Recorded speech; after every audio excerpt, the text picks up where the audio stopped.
agriculture. I'm concerned with some ideas being discussed in the environmental space. If confirmed, I would expect you to work with your colleagues at EPA to educate them on the strides that production agriculture has already taken to be more efficient and environmentally friendly. As we all know, agriculture ought to be part of the solution, not considered the problem. The President has announced climate change policy will be a priority for the administration. It's important that USDA and this committee keep producers at the forefront of any discussion on climate change. Heavy-handed one-size-fits-all regulations simply will not work. Just as in a farm bill debate, this issue must be addressed in a fashion that will truly benefit all farmers across the country without mandating specific farming practices.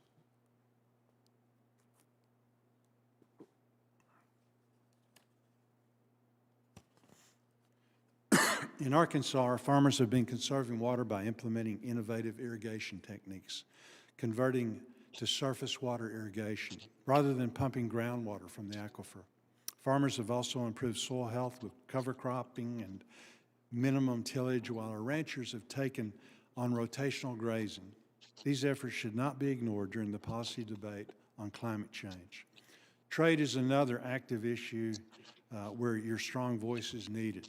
I urge you to play an active role in any trade discussions. American agriculture has borne the brunt of trade disputes in the past few years. Prior to that, our farmers and ranchers were competing with foreign governments that did not play by the rules then and that often do not play by the rules today. Our producers need new markets with more market access, and I hope you will continue to be an advocate in this area. We are all aware of the impacts the COVID-19 pandemic has had on our society. We learned our supply chain is more fragile and resilient than we thought. The supply chain didn't break, but the marketplace was certainly very challenging.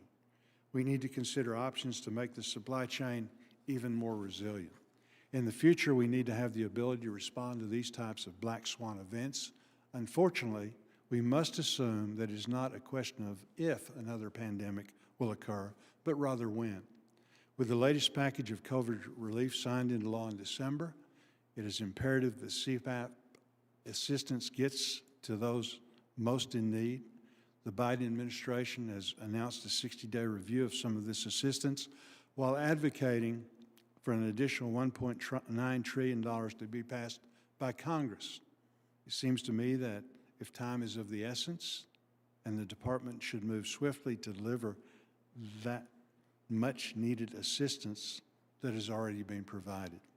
I encourage you to carry out this review quickly, consistent with the clear direction in the law. It is imperative to deliver this assistance as those who are struggling this pandemic are well served now instead of later. Again, thank you for joining us today. I look forward to hearing from you and working with you if you confirm. Now I yield to Senator Stabenow for the opening remarks. I had the gavel for a little bit anyway. I think we each have a gavel today, so Well, that's the big gavel is going to you very shortly. Well, but I am looking forward, first of all, thank you so much, Senator Bozeman, and I'm looking forward, as I did with Senator Roberts, we really operate as co-chairs in the committee, and I, even though the Senate is still finalizing the formal organizing of the committees, as Senator Bozeman indicated, I am deeply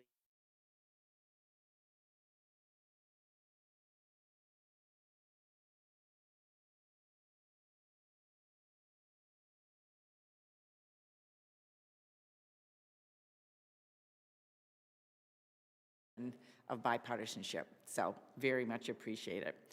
In the coming year, I'm looking forward to learning more about rice and timber and all the wonderful things in Arkansas, in addition to hearing more about the fortunes of your Arkansas Razorbacks.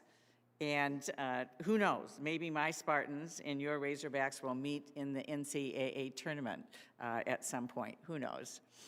Our strong relationship is really one of the best things about our committee, and it makes it easier to put aside partisan politics and get things done. So, but first, our first job is to consider the nomination, which we are doing today, of former Secretary Tom Vilsack, who is no stranger to the Senate confirmation process or even the role that he's nominated for. Mr. Vilsack, welcome, and thank you for being here virtually today. We appreciate it very much. As the former Agricultural Secretary during all 8 years of the Obama administration, you presided over the USDA with a steady hand and decisive leadership, which we appreciated. As you know, we share a long history together. My last turn as chair coincided with your first tenure at the USDA, and I'm so happy we're going to have a chance, if you're confirmed, to be able to work together again. When it comes to food and farm policy, we share many of the same values, from creating a stable, successful agricultural economy, to providing food for children and families in need, to making our small towns vibrant places to live, to addressing the climate crisis. Your deep knowledge of the department and understanding of agriculture and rural communities is needed now more than ever. I know that you will not only bring experience, but also new ideas and creative approaches to help us address the wide range of challenges facing our farm and food sector. Mr. Vilsack, as you know, a lot has changed since you were last at the department. The COVID-19 pandemic changed the world before our very eyes. Many essential food workers were on the front lines without adequate protection. Farmers had no choice but to destroy the crops they could not sell. Millions of families still don't have enough food to eat, and food banks are overwhelmed with unprecedented demand. In the most recent COVID package, Congress provided a new round of investments, including measures to support farmers, protect food workers, and boost food assistance. Today, I look forward to hearing your plans to implement those new provisions and learn about your overall approach to addressing the COVID-19 crisis, especially hunger. The pandemic isn't the only challenge we're facing, though, as we know. The climate crisis poses the greatest threat to the long-term viability of our economy and our food supply. While farmers and foresters are directly affected by climate change, they are also uniquely positioned to be a part of the solution and lead, and to benefit from new streams of income. Exploring these opportunities will be a major focus of this committee, and I look forward to working closely with you and the Biden administration on it. Both of these immediate challenges come against the backdrop of an already struggling farm economy. President Trump's chaotic trade policies destroyed markets that took decades to build. And we've seen staggering levels of farm bankruptcies. Luckily, we are beginning to see a rebound in prices for many crops, which we will monitor closely as we work together and prepare for the next Farm Bill. Unfortunately, not all farmers had the same opportunity for prosperity in good times or farm support during bad times. It's true that the USDA has a long and sordid history of civil rights abuses and systematic racism that has created economic disparities for farmers of color across the country.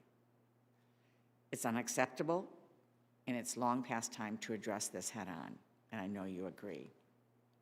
I know you've committed to improve fairness and equity for farmers, and I'm anxious to hear more about your plans today as well. On top of all of this, the previous administration mismanaged USDA's ability to address all of these crises, from the destructive relocation of researchers to persistent vacancies. There's a lot of work to do to rebuild the department. Without a strong workforce, USDA can't fulfill its mission to serve our farmers and our families and rural communities. So, Mr. Vilsack, if confirmed, you have a big task ahead, and I know you're up to the job. You have a proven track record and a deep bench of experience to hit the ground running. I'm most impressed by your commitment to embrace new ideas, to usher in a new era for the department. Thank you for being with us today. I look forward to hearing more about your plans and your vision for the USDA. And now I would yield to my friend, my colleague from Iowa, Senator Grassley, to introduce our nominee. Thank you, Senator Stabenow. Good morning to all my colleagues, and welcome and congratulations to our nominee. It's quite an honor to introduce a fellow Iowan, Thomas J. Vilsack, former two-term governor of Iowa and former Secretary of Agriculture for 8 years in the Obama administration, well known to everybody on this committee. I have a long relationship with Secretary Vilsack. I can't think of a single quarrel that I've had with Governor Vilsack. I know that he knows agriculture very well. He knows the importance of maintaining the institution of the family farm. We have 88,000 of them in Iowa. And he knows that the family farm institution is the foundation of success for American agriculture. And he knows how to faithfully execute the laws at the Department of Agriculture. 8 years of previous actions doing just that. Secretary Vilsack became mayor of Mount Pleasant, Iowa, and at a time that our nation was recovering from maybe the second worst agriculture depression we've had, caused by the farm credit crisis of the 1980s. Much like in those 1980s agriculture depression, the nation is continuing to recover from the impact of the coronavirus and the economic impact that that has. We've seen higher rates of food insecurity, continued food supply chain disruptions, and family farms struggling to balance their books. Should he be confirmed, and I think he will, the experience from the 1980s farm crisis will serve him well at this time of another family farms being under duress. I remember my first discussion with then-to-be Secretary of Agriculture Vilsack in 2009. I brought up with him my work of the involvement in the Pigsford operations. That was to get civil rights and equal rights for black farmers of America. And at the time he was going into office, there was still some carryover that was not being done in the right way by the people who had won their civil rights through the Pigsford cases. And he very definitely worked hard to see that those people got their rights delivered to them. And it was one of my requests of him at that time, because I was involved in the 1990s in those getting justice for those farmers. Secretary Vilsack also has a very strong history of promoting agriculture products both here and abroad. And as a governor, Secretary Vilsack expanded opportunities for green energy, including biofuels, so very, very important for the 43,000 jobs in Iowa. And as secretary, he made investments from the Commodity Credit Corporation to increase the amount of fueling pumps that carry E15 and E85 of ethanol. If confirmed, I'm looking to him to be a voice of reason within the administration on the future of biofuels, as he was in the 8 years that he was a member of the Obama cabinet. Finally, as governor, secretary, and most recently as CEO of the U.S. Dairy Export Council, he knows well U.S. agriculture is dependent upon access to our foreign markets. As former chairman of the Finance Committee, I'm committed to taking down barriers that limit this access and give U.S. agriculture a level playing field. And any U.S. Secretary of Agriculture plays a very important role in that. And Secretary Vilsack in those 8 years did that well as too. I'm very encouraged by the success of China Phase 1 agreement, and I'm glad that the USMCA helped achieve historic gains for agriculture. This work is reflected in the fact that corn and soybeans are highest they've been since 1913.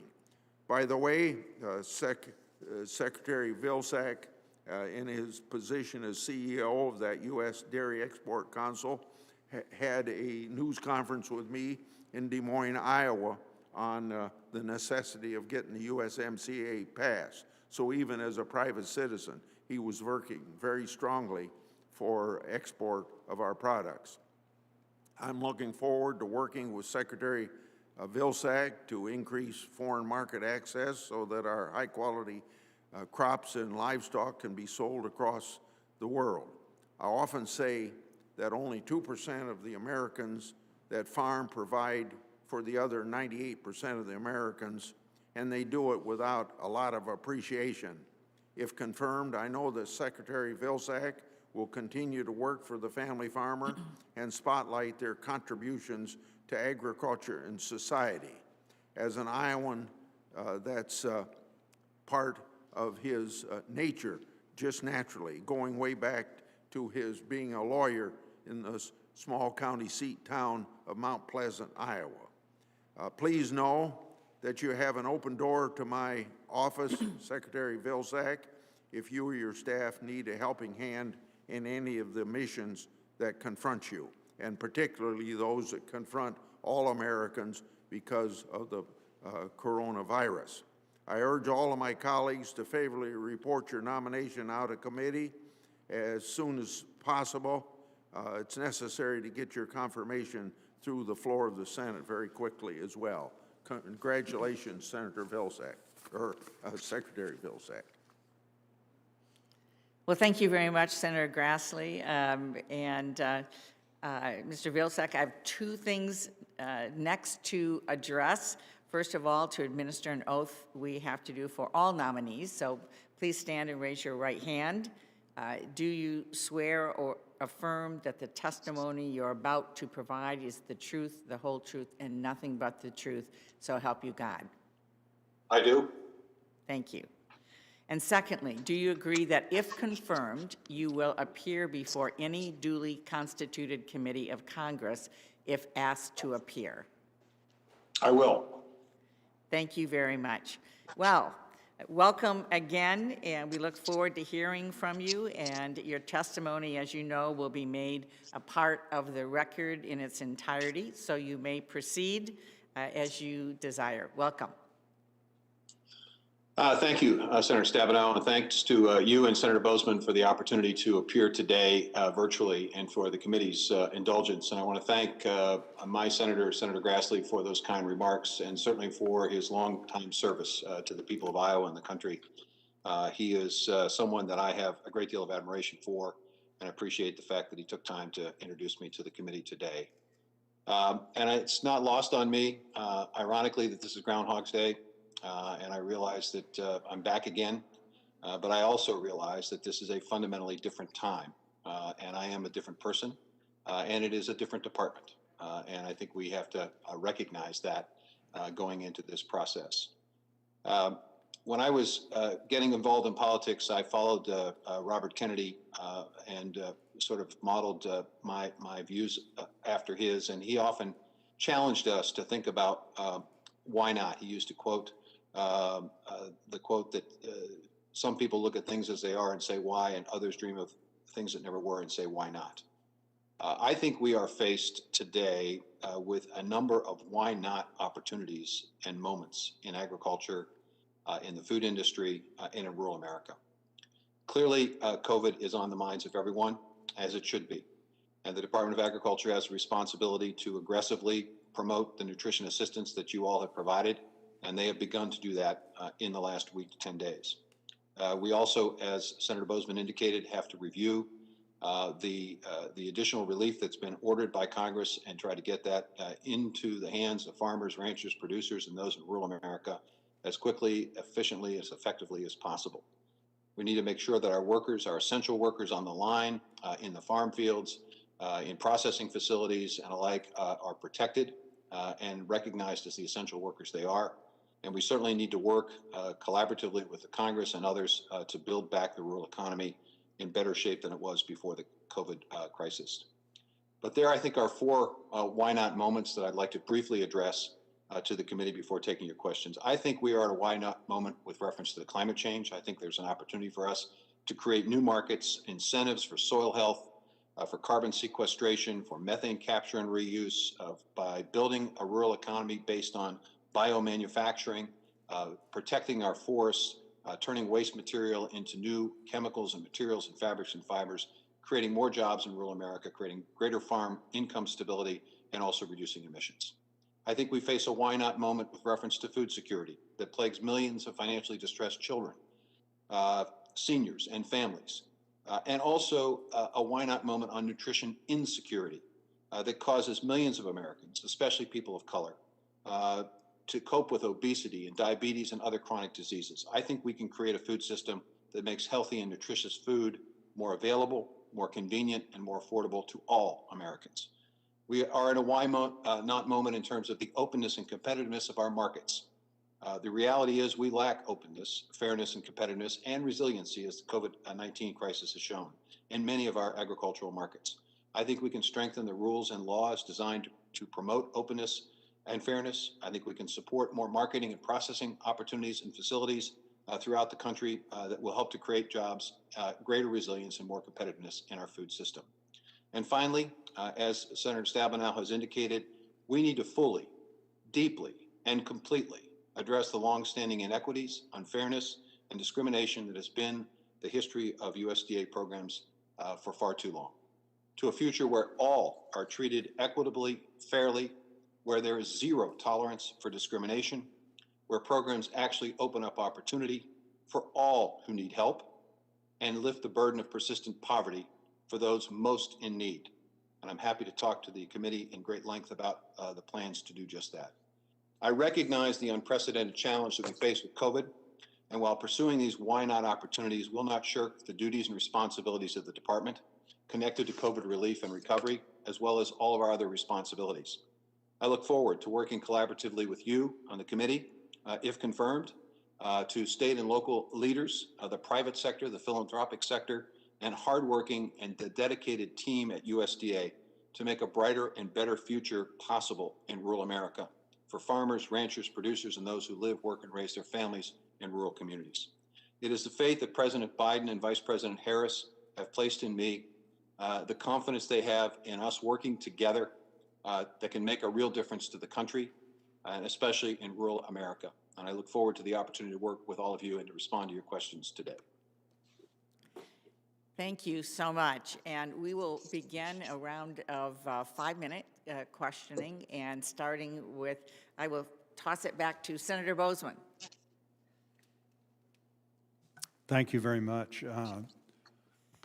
Again, thank you for being with us.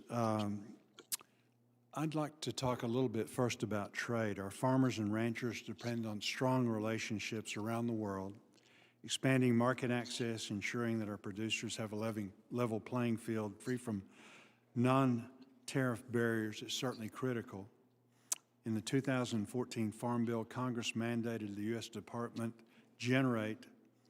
of Agriculture generate a plan and implement a new Undersecretary for Trade and Foreign Agricultural Affairs. That role has been useful over the past several years. What is your vision for the mission of this Undersecretary? How can USDA work to strengthen trade policies in the coming year? Lots of discussion already in this meeting about that. And in particular, how will you work with the U.S. Trade Representative, our lead trade negotiator, along with the other trade policymakers throughout the executive branch to make sure that agriculture is a top priority? Senator, thanks for the question. First of all, as it relates to the Trade Representative's office, I think the USDA has a responsibility of making sure that there's a close communication between the U.S. Trade Representative's office and USDA. I think we need to make sure that we work collaboratively with them to implement existing trade agreements. Specifically, I'm talking about the USMCA. There are issues relating to Canada and Mexico with reference to implementation. I would hope to be able to work closely with USTR on those issues. I think we want to provide advice and counsel and direction and efforts to try to look at additional free trade agreements that could potentially be negotiated during the course of the Biden-Harris administration. I think it's fair to say that we have work to do in terms of making sure that we have a competitive opportunity. Many of our competitors are engaged in free trade agreements that provide a competitive edge. In many markets, we need to reduce that competitive edge. And I think the Undersecretary's office is an incredibly important one to do two things. One, to have a presence in those export markets to make sure that U.S. agriculture is front and center in the minds of folks who are purchasing and consuming in those markets. Two, I think that office needs to work to create more partnerships in those foreign market opportunities. I know that there are universities, there are other ways in which we can create the kinds of relationships between our agriculture and our food companies and the consumers in these markets. And finally, we need to be part of an effort to continue promotion of U.S. agricultural products. I think if you have more presence, more partnerships, and more promotions, you'll have more trade. Thank you. President Biden has repeatedly said that climate change will be one of the administration's focuses, and he said that climate change is the #1 issue facing humanity. As you know, changes in government can have an impact on the cost of production for producers as well as throughout the food and ag value chain. Last week, the administration unveiled a call to action on climate, calling for input from farmers and ranchers to assess how best to use federal programs to encourage adoption of climate-smart agricultural practices that reduce carbon, create new sources of income and jobs for rural Americans. In addition, the executive order directed the Agriculture Secretary and other agency heads to identify actions that could conserve at least 30% of our lands and waters by 2030, which is a very ambitious goal. In light of this directive, will you pledge to be a voice for farmers, ranchers, producers, and agricultural businesses throughout the food and agricultural value chain? How will you work with them during your time as Secretary with regard to climate policy, rather than let farmers and ranchers be dictated to as we tackle this important issue? I certainly would make that commitment, Senator, and I share the President's vision of a net zero emission opportunity for U.S. agriculture. I think it would provide us a competitive edge in the world in terms of trade, and would respond to the increasing domestic demand for greater sustainability. I think there are a number of ways in which the Department can create efforts to incent and to create new market opportunities that will provide resources and income for farmers and help to create jobs in rural places. I mentioned in my opening statement the bio-based manufacturing opportunity of turning agricultural waste into a variety of products. We know that the success of that with reference to biofuels, that can be expanded dramatically. I think there are ways in which we can invest and create incentives for farmers to continue to expand significantly the work that they are already doing, as you mentioned, with cover crops, no-till, and other soil health efforts. We know more about soil health. We know we need to dedicate ourselves to a more regenerative effort in terms of our soil health. I think there are ways in which we can incent, create market opportunities. I think Senator Braun and Senator Stabenow recognize this. They have suggested that the need for farmer input as we look at carbon capture and sequestration, making sure that the systems that are set up actually can have certified results that make sense, that will support markets and support the opportunity for these kinds of investments. And I think it's fair to say we will aggressively pursue an effort to get farmer input to make sure that programs that we design and the programs that we advance are ones that will work out in the field. Good. Thank you. Thank you, Madam Chair. Thank you. Thank you so much. And welcome again, Secretary Vilsack. And I want to start first with just the farm economy in general. We've seen such tumultuous years now for our farmers and ranchers. We've seen government payments replace markets as the main driver of farm profitability, and I share with Senator Boozman's concern about markets and trade and what we need to do to get stability back for our farmers and our ranchers. We're going to continue to have challenges, we know, because of the pandemic and moving forward. It is good to see bright spots like corn and soybean wheat prices recently hitting their highest in the last 6 years. That's good news. But taking a step back, how can we return to a sense of normalcy in the farm economy with a focus on responsible risk management and building markets for producers, which really has been the foundation of our farm bills in recent years?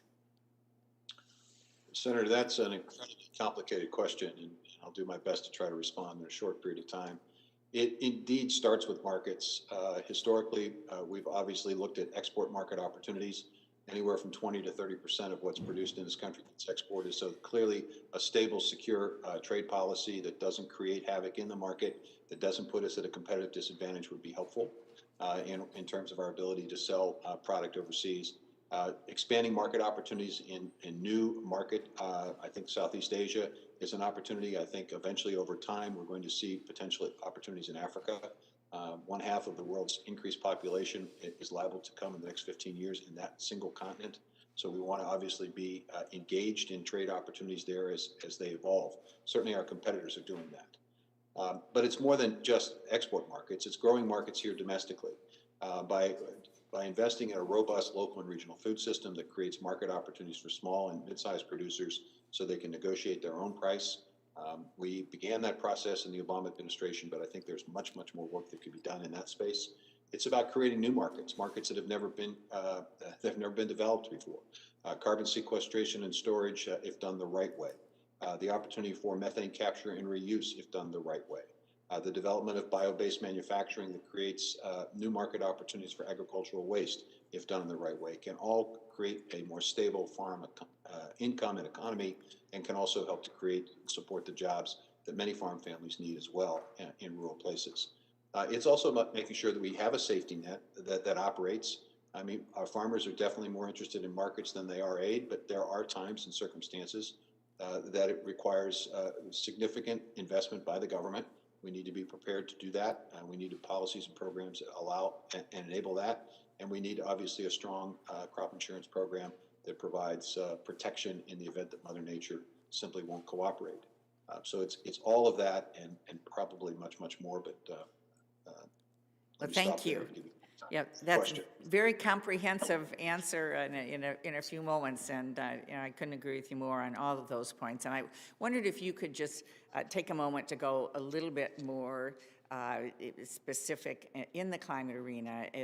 As you mentioned, Senator Braun and I have bipartisan legislation, members of our committee, others are very interested in this. And our drumbeat is that whatever is done, it needs to be voluntary, producer-led, bipartisan, and that it really starts with what producers have told us about the lack of qualified technical assistance. So we know farmers are, from the hearings we did last year in this committee, already doing things that are making a difference, that are capturing carbon and lessening the carbon pollution. But there's so much more that could be done, and the Growing Climate Solutions Act is really about setting up that structure and the need to have that support for farmers. Could you speak a little bit more to that?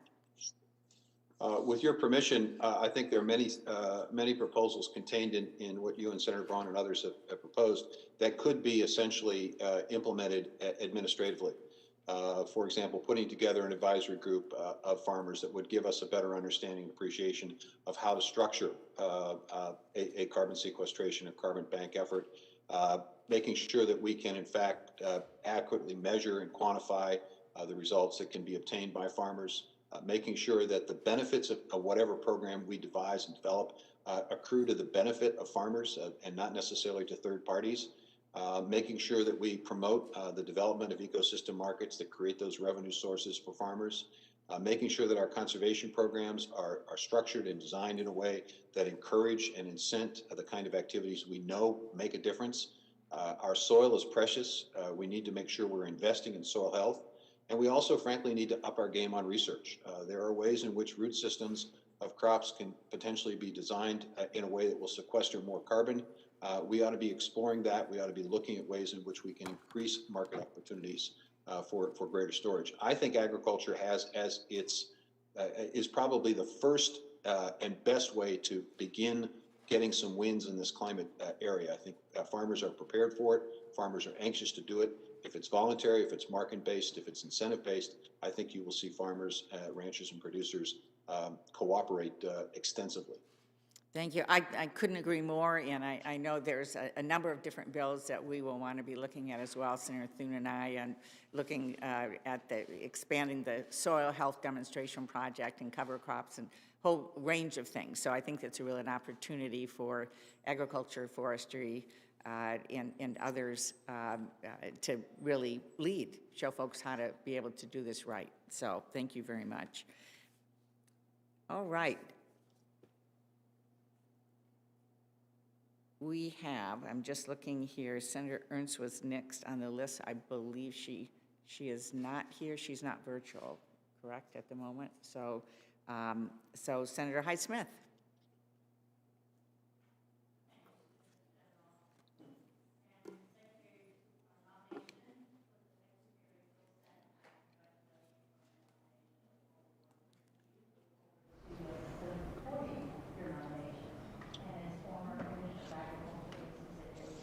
I can't hear the senator, so. I think we need to have a button pushed, yes. Yep. Sorry, I hit it. Again, congratulations on the nomination. I apologize, I did not hit the microphone correctly, but have enjoyed working with you in the past as former Commissioner of Agriculture in Mississippi, and agriculture is the #1 industry in Mississippi. 1 out of every 4 jobs there in my home state is related to agriculture, so obviously very important position that you're embarking upon. Mr. Secretary, farmers have had several difficult years, as you're very aware of, the bad weather, low prices, and export market losses, and now coronavirus. Unfortunately, there's another growing concern that I'm hearing about from my farmers and ranchers. Last June, a petition was filed in the Department of Commerce and the International Trade Commission seeking countervailing duties on phosphate fertilizer imports. Since that petition, fertilizer supplies have tightened across the country and phosphate fertilizer prices are substantially up 25% or more. How concerned are you about maintaining adequate supply of these fertilizers, and what are your plans for ensuring reliable markets for this critical ag import for farmers? Senator, I had an opportunity recently to visit with Senator Moran about this issue, and so I'm certainly aware of the importance of it. And one of the responsibilities, I think, as the Secretary of Agriculture is to communicate to sister agencies the impact and effect of decisions that they are making, making sure that they fully understand and appreciate the effect of whatever decision they are considering as it relates to farmers, ranchers, and producers. Making sure that we have conversation and communication. So one thing I would expect to do is to reach out to the Commerce Department to determine whether or not there is anything that can be done that would put us in a more competitive circumstance and ensure the supply of fertilizer throughout the U.S. I also think it's important for the Department of Agriculture, when faced with circumstances where, for whatever reason, a rule or regulation is impacting and affecting folks out on the farm, looking for ways in which we can utilize the tools of the USDA to provide some kind of transition assistance or provide some kind of way of mitigating the impact and effect. And certainly, I would task our team to take a look at whether or not there's anything we could do at USDA specifically and directly to address this issue. And finally, I would say that I think it's important and necessary to point out that I think there are ways in which we can help producers utilize fertilizer in the most effective way, using it at the right time, the right place, the right amounts, that we don't over-fertilize sometimes is unfortunately is happening in many parts of the country. And I think there are also opportunities, as I said earlier, to convert agricultural waste into a variety of products, including a pelletized fertilizer that would be transportable, storable, and create a new market opportunity for farmers. So I think there are a multitude of ways to address this issue. Thank you very much for that answer, because it is quite a concern. And another thing I want to mention while I have a few moments left is the forest and wood products industry provides great jobs in rural areas throughout the country, including Mississippi. In addition to providing important economic support to rural economies, working forests, obviously, they also provide for clean air, clean water, and wildlife habitat. Ensuring growing markets for wood products is critical for these rural economies and environmental benefits. One of the other things that concerns me is their eligibility for programs when they lose timber. We're a hurricane state, we're a tornado state. Last Easter, we experienced tornadoes, and there were no programs for the loss of that timber for the individuals. But what are your views on how USDA can strengthen and grow markets for wood products, including leading on new and innovative wood products like mass timber? Well, first of all, I think it's to take a look at the procurement position and opportunities that USDA itself has and that other departments of the government have in terms of how they might be able to use wood in construction opportunities, projects that we have with the Forest Service, projects that the Defense Department has, just to name two. There are ways, I think, where we can encourage where it's appropriate for the use of wood. When I was secretary before, we focused and began the process of trying to encourage the construction of tall buildings with cross-laminated timber. I think there's still an opportunity there as well to help spur that new market, look for ways in which we can incent and encourage and educate people about the capacity of using cross-laminated timber as structural members, not necessarily decorative, but structural members in tall buildings. There are a number of projects that are taking place in the U.S. and certainly quite a few projects taking place in other parts of the world that I think showcase that opportunity.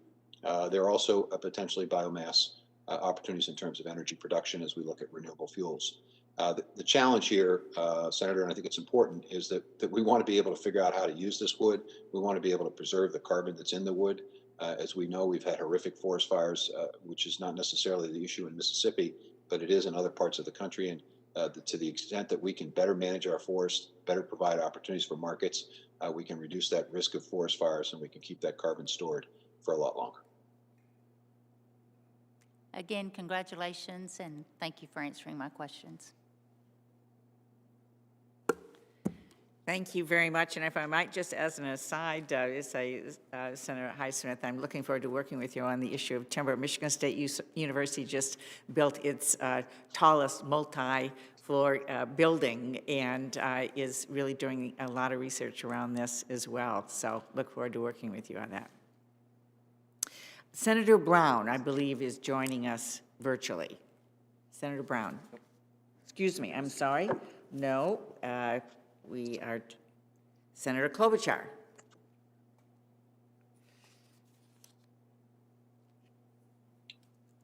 Thank you very much, Senator Stabenow, and thank you for your service, Secretary Vilsack, and thank you for returning to service as well. And I wanted to start by asking about renewable fuels, something near and dear to the hearts of the people in your home state of Iowa, as well as in Minnesota.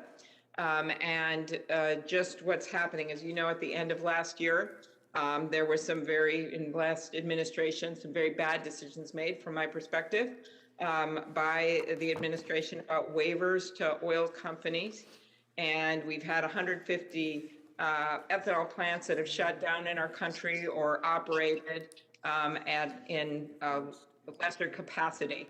And could you talk about what your plans are in a little more detail when it comes to biofuels? And also, I introduced the Renewable Fuel Infrastructure Act in December with Senator Ernst to build upon the infrastructure program. We're going to reintroduce the bill next week. And I think that could be helpful as well. So your comments on biofuels and what you'll do as secretaries, including about the refinery exemptions and how the past administration interpreted them. There are a number of works at the Department of Agriculture relating to biofuels. First and foremost, our own vehicles and the utilization of biofuels in the various the vehicle fleet that USDA has. Certainly want to make sure that that's occurring and encouraging our sister agencies as they look at vehicles, as they look at marine fuels, as they look at jet fuel, to look at ways in which they can utilize biofuels appropriately and effectively and to spur the industry. Secondly, working with the I note, Secretary, that above you are, or Secretary to be, your 4 naval hats with, you want to describe that to people, what those hats are?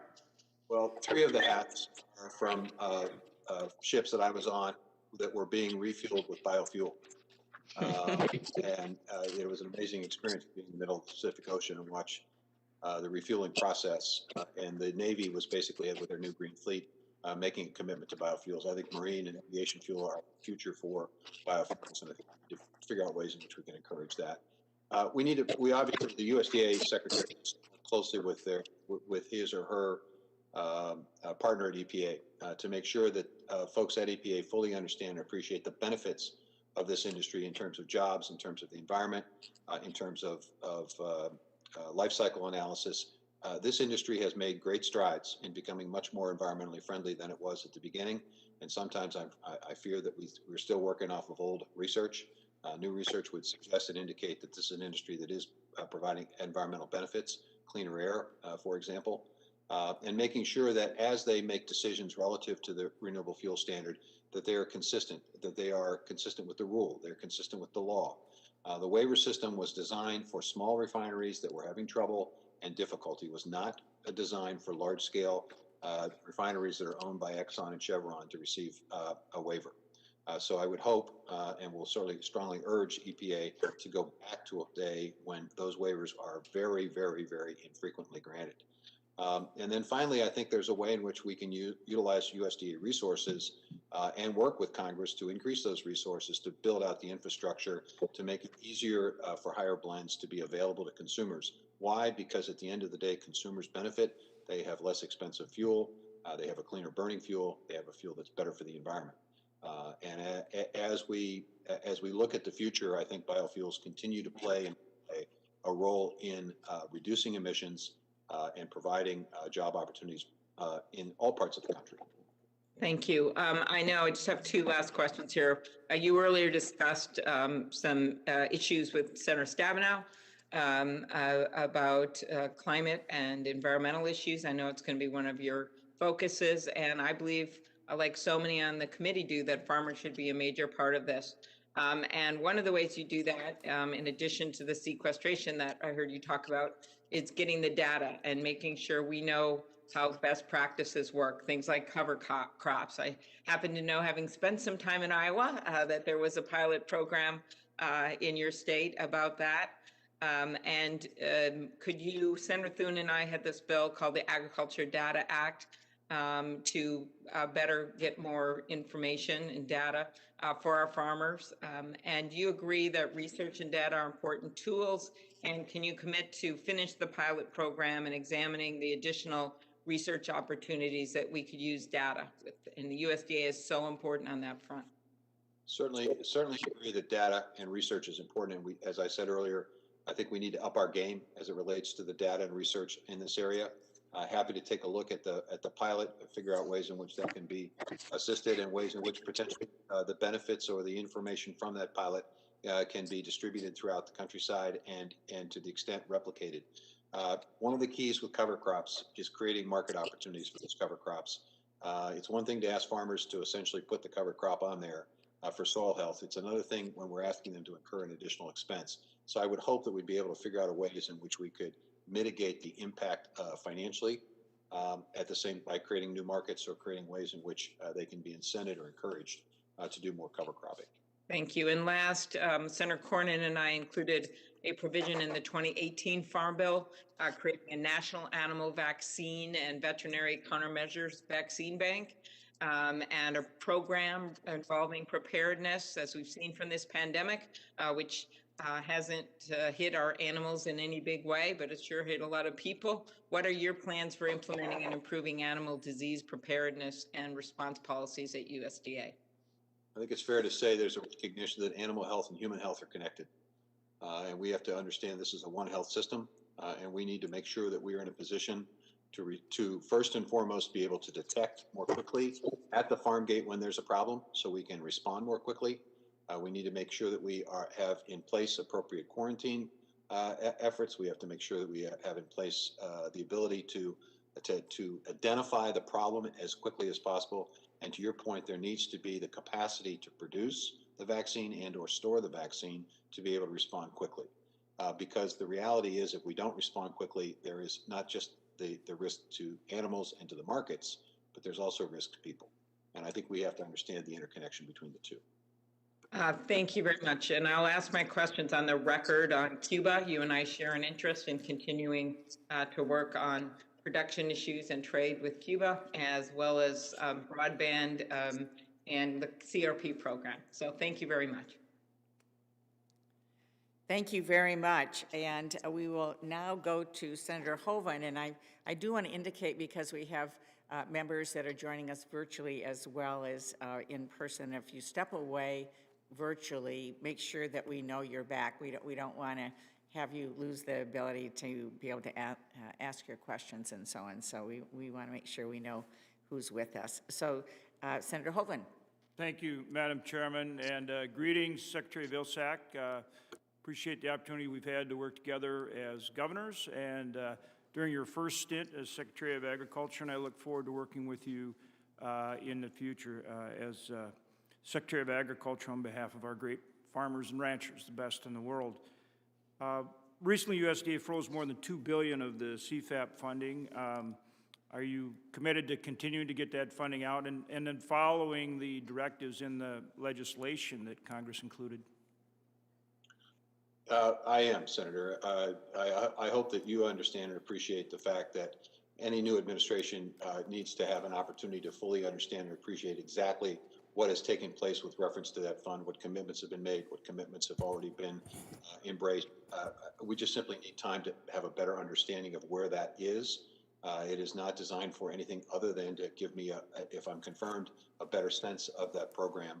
Obviously, we're going to follow the directives of Congress. I mean, that's reasonable and appropriate, and that's the way it should operate. I would say that we are going to continue to look for ways in which the tools that USDA has can be utilized in the best possible way to provide the assistance that people need to help build the economy back better, to expand opportunities when and if that presents itself. But if there's directive from Congress, we'll obviously follow it.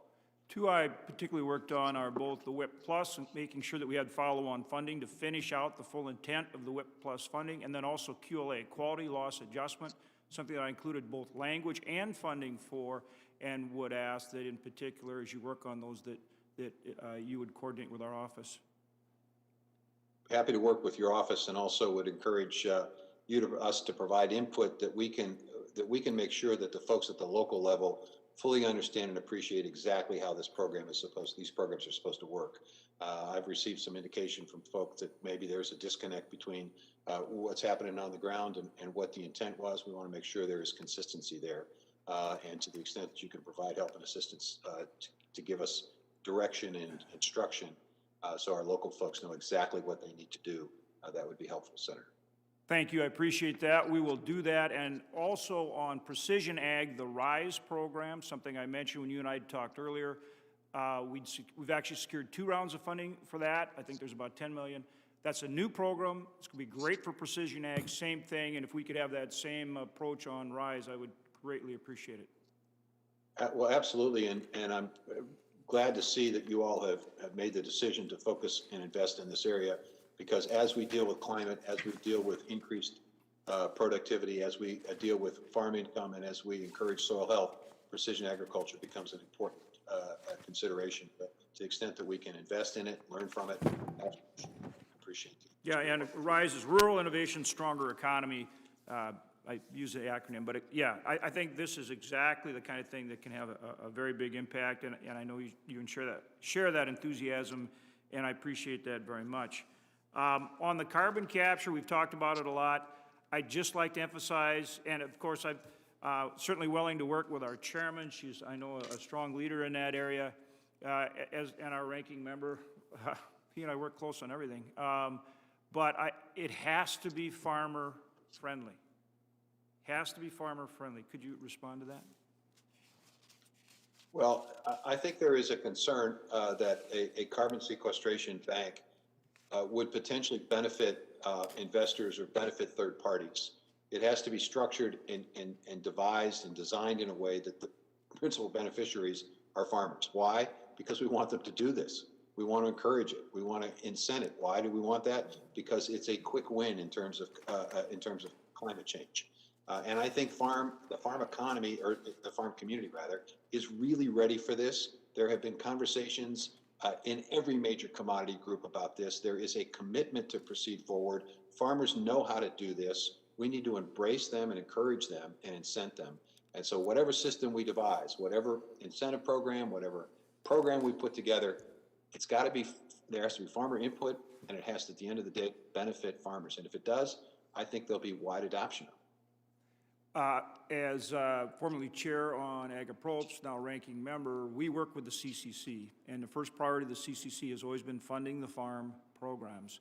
I guess my question would be, do you feel that that the CCC is something that you would want to use for some type of carbon program, and are you willing to commit that the CCC has to be there to fund the priorities in the farm program first and foremost?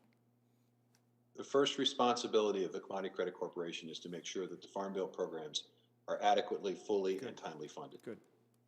Having said that, Senator, to the extent that that vehicle is available without compromising the ability to fund the Farm Bill programs, it is a great tool for us to create the kind of structure that will inform future farm bills about what will encourage carbon sequestration, what will encourage precision agriculture, what will encourage soil health and regenerative agricultural practices. And to that extent, to the extent that there are resources available, I would hope that you all would provide me the opportunity to utilize that in a way, again, that doesn't compromise the Farm Bill programs, but advances and creates additional markets.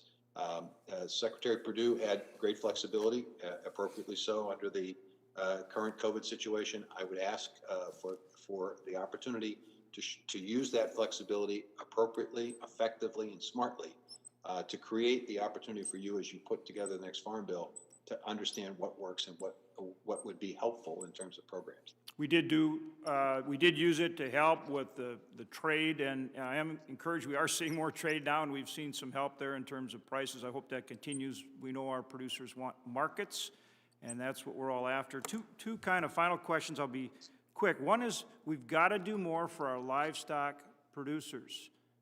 We've got to get them more transparency and pricing in the market. We've got incredible concentration on the processor side. We've got to find ways to address that. That's a huge priority, if you could respond to that. And then one other point, Forest Service, we do need your help with the Forest Service, and it is part of the, as you know very well, part of the Department of Ag. We have ranchers out there in the grasslands.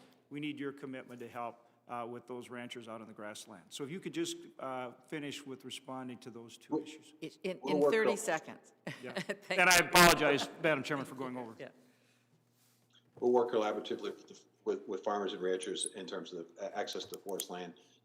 You know, in terms of, gosh, I've now forgotten your question, Senator. Sorry. Well, first, help for livestock producers, and then the Forest Service.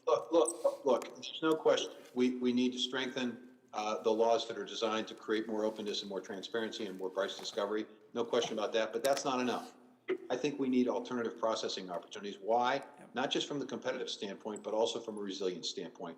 We found that when one or two processing facilities shut down during COVID, that it created havoc in the market. We can't have that. We have to have a more resilient food system, and that, in my view, requires us to look at ways in which we can incent and encourage more processing facilities. Thank you, and then help with the Forest Service for our ranchers. I thought I responded. Okay, yes. if you did, okay. Thank you very much. And again, Madam Chairman, thank you. I apologize for going over my time. Appreciate it. Thank you. Senator Bennett. Thank you, Madam Chair, and thank you, Senator Hoeven, for that question about processing. It's an important issue that we've got to address.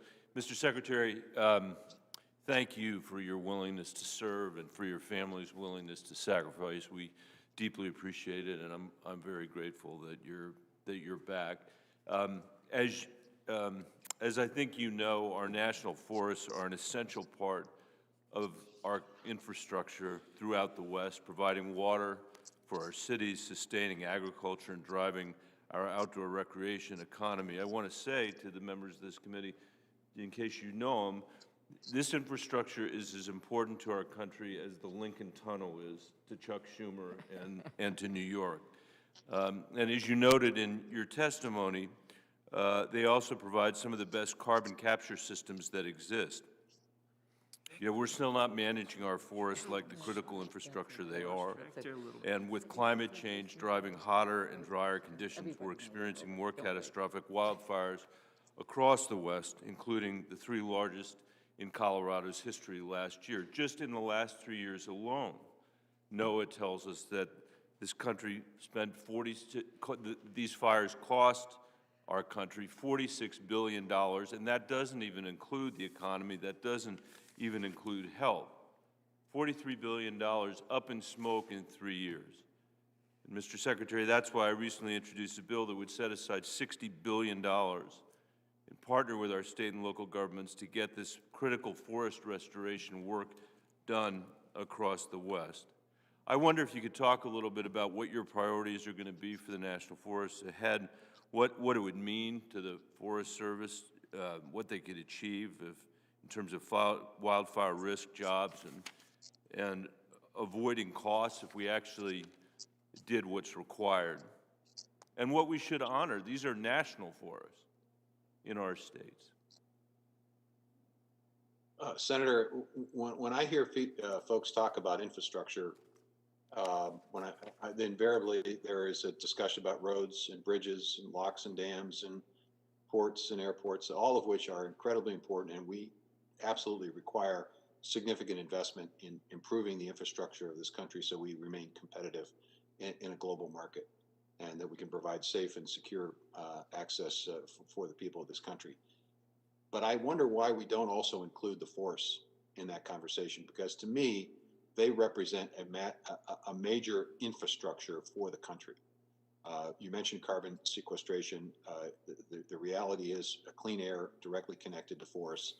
Obviously, as we deal with trying to make our kids as healthy as they can, the outdoor recreational opportunities, the economy, the impact of forests in terms of outdoor recreation, hunting, fishing, biking, hiking, et cetera, all very, very significant. Job growth connected to it. So I would hope that as the Congress deals with infrastructure issues and decides to commit significant resources to rebuilding the infrastructure of this country, that they would include forests in that conversation. Because if they do, we can do a better job of maintaining the forest. In the meantime, I think it's up to the United States Department of Agriculture to use the fire budget fix that you all did enact more effectively and more efficiently, and utilizing that resource to do a better job to make sure that we're not diverting money away from the important job of maintaining and managing our forests. And I'm encouraged by the President's call for a conservation corps. We can put people to work. We can create new opportunities for folks as we do a better job of maintaining and repairing our forests. So I think the Forest Service has tremendous opportunities here. And I look forward to working with you on your bill and any other way in which we can provide the resources to do a better job of forest management. And I appreciate that, Mr. Secretary, and I think the Conservation Corps is a really good idea, but we could create 2 million jobs in rural America, in the West, and probably in other places too.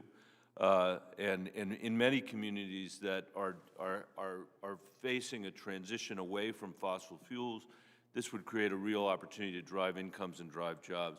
In the limited time I have left, Mr. Secretary, it's my fault. I know, as you know, rural communities throughout our country and in Colorado face many of the same infrastructure challenges as larger communities, but they often face it with fewer resources and fewer staff. Too often, local staff are left to navigate the federal bureaucracy with little help. The pandemic has only made this problem worse, and I'm worried that it will set rural areas even further behind on broadband and infrastructure projects. There are steps that agencies can take to help, for example, simplifying application requirements, increasing field staff, improving coordination would help those rural communities compete for funding. You're now going to be in this job a second time, have the benefit of having been there before. So under your leadership, how will you make it easier for small and rural communities to access USDA's rural infrastructure funding? It begins by providing the technical assistance so people actually know what they need to do.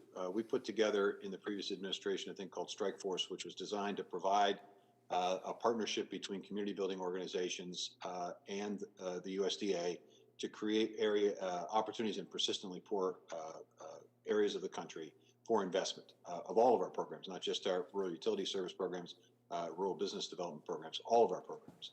And the reality is we first have to teach folks how to play the game. And that provides technical assistance, and we have to basically guarantee success. We have to work with them long enough and hard enough to basically get to yes. And I think I'm committed to doing that in persistently poor areas in particular, but across the country. We need to improve the technical assistance that we provide. And I think if we did that, we would see better utilization of the resources and get more help to more people.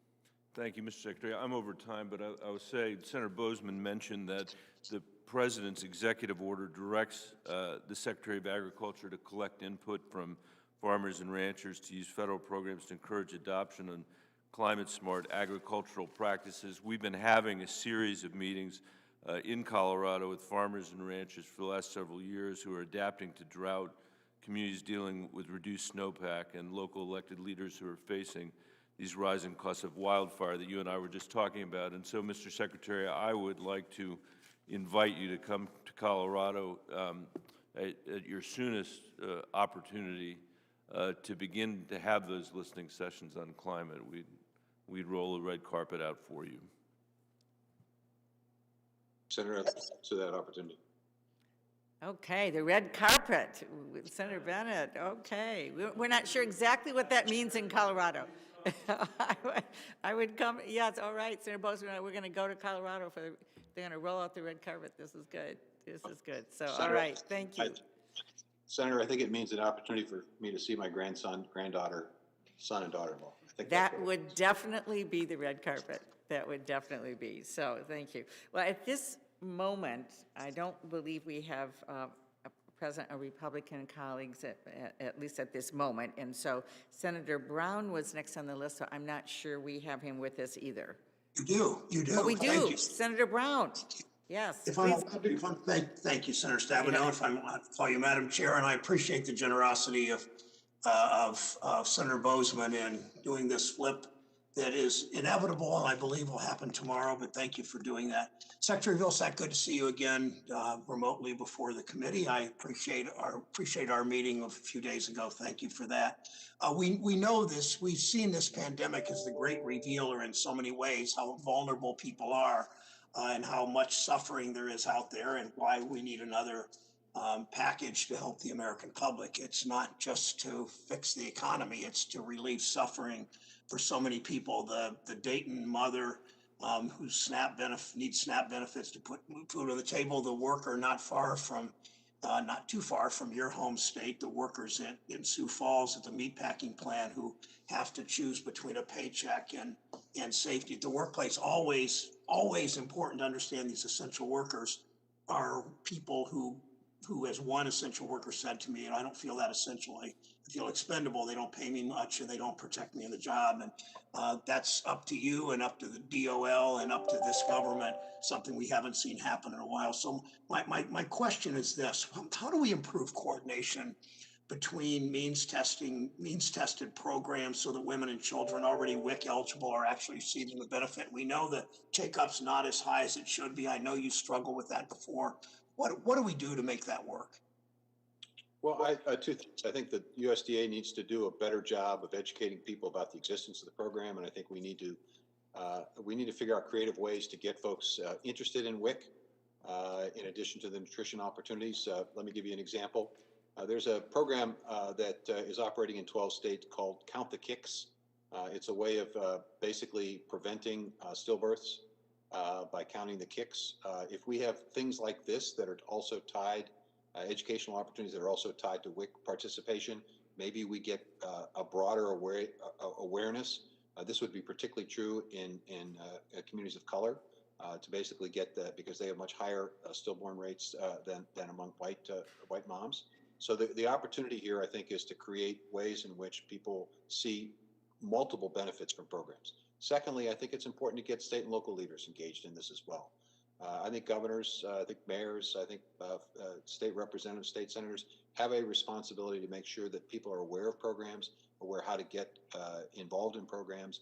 We need to look at ways in which we can create a much easier way of getting into these programs. I mean, if you're qualified for one program, is there not a way in which we could create a way to have eligibility to a multitude of programs without necessarily requiring people to apply 3 or 4 or 5 different times, answering the same questions 3 or 4 different times, and doing it in 3 or 4 different offices? Making the access to these programs more convenient, I think, educating people about the benefits and expanding the benefits would be 3 ways, I think, where you could encourage increased participation. Thank you, Mr. Secretary.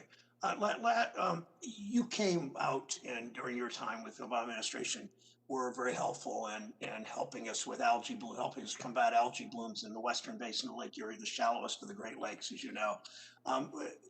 The states, the Congress allows states to pay up to 90% of the cost of 10 high priority equipped programs. Many states and clubs have declined to do so. How do we encourage all states to take advantage of that?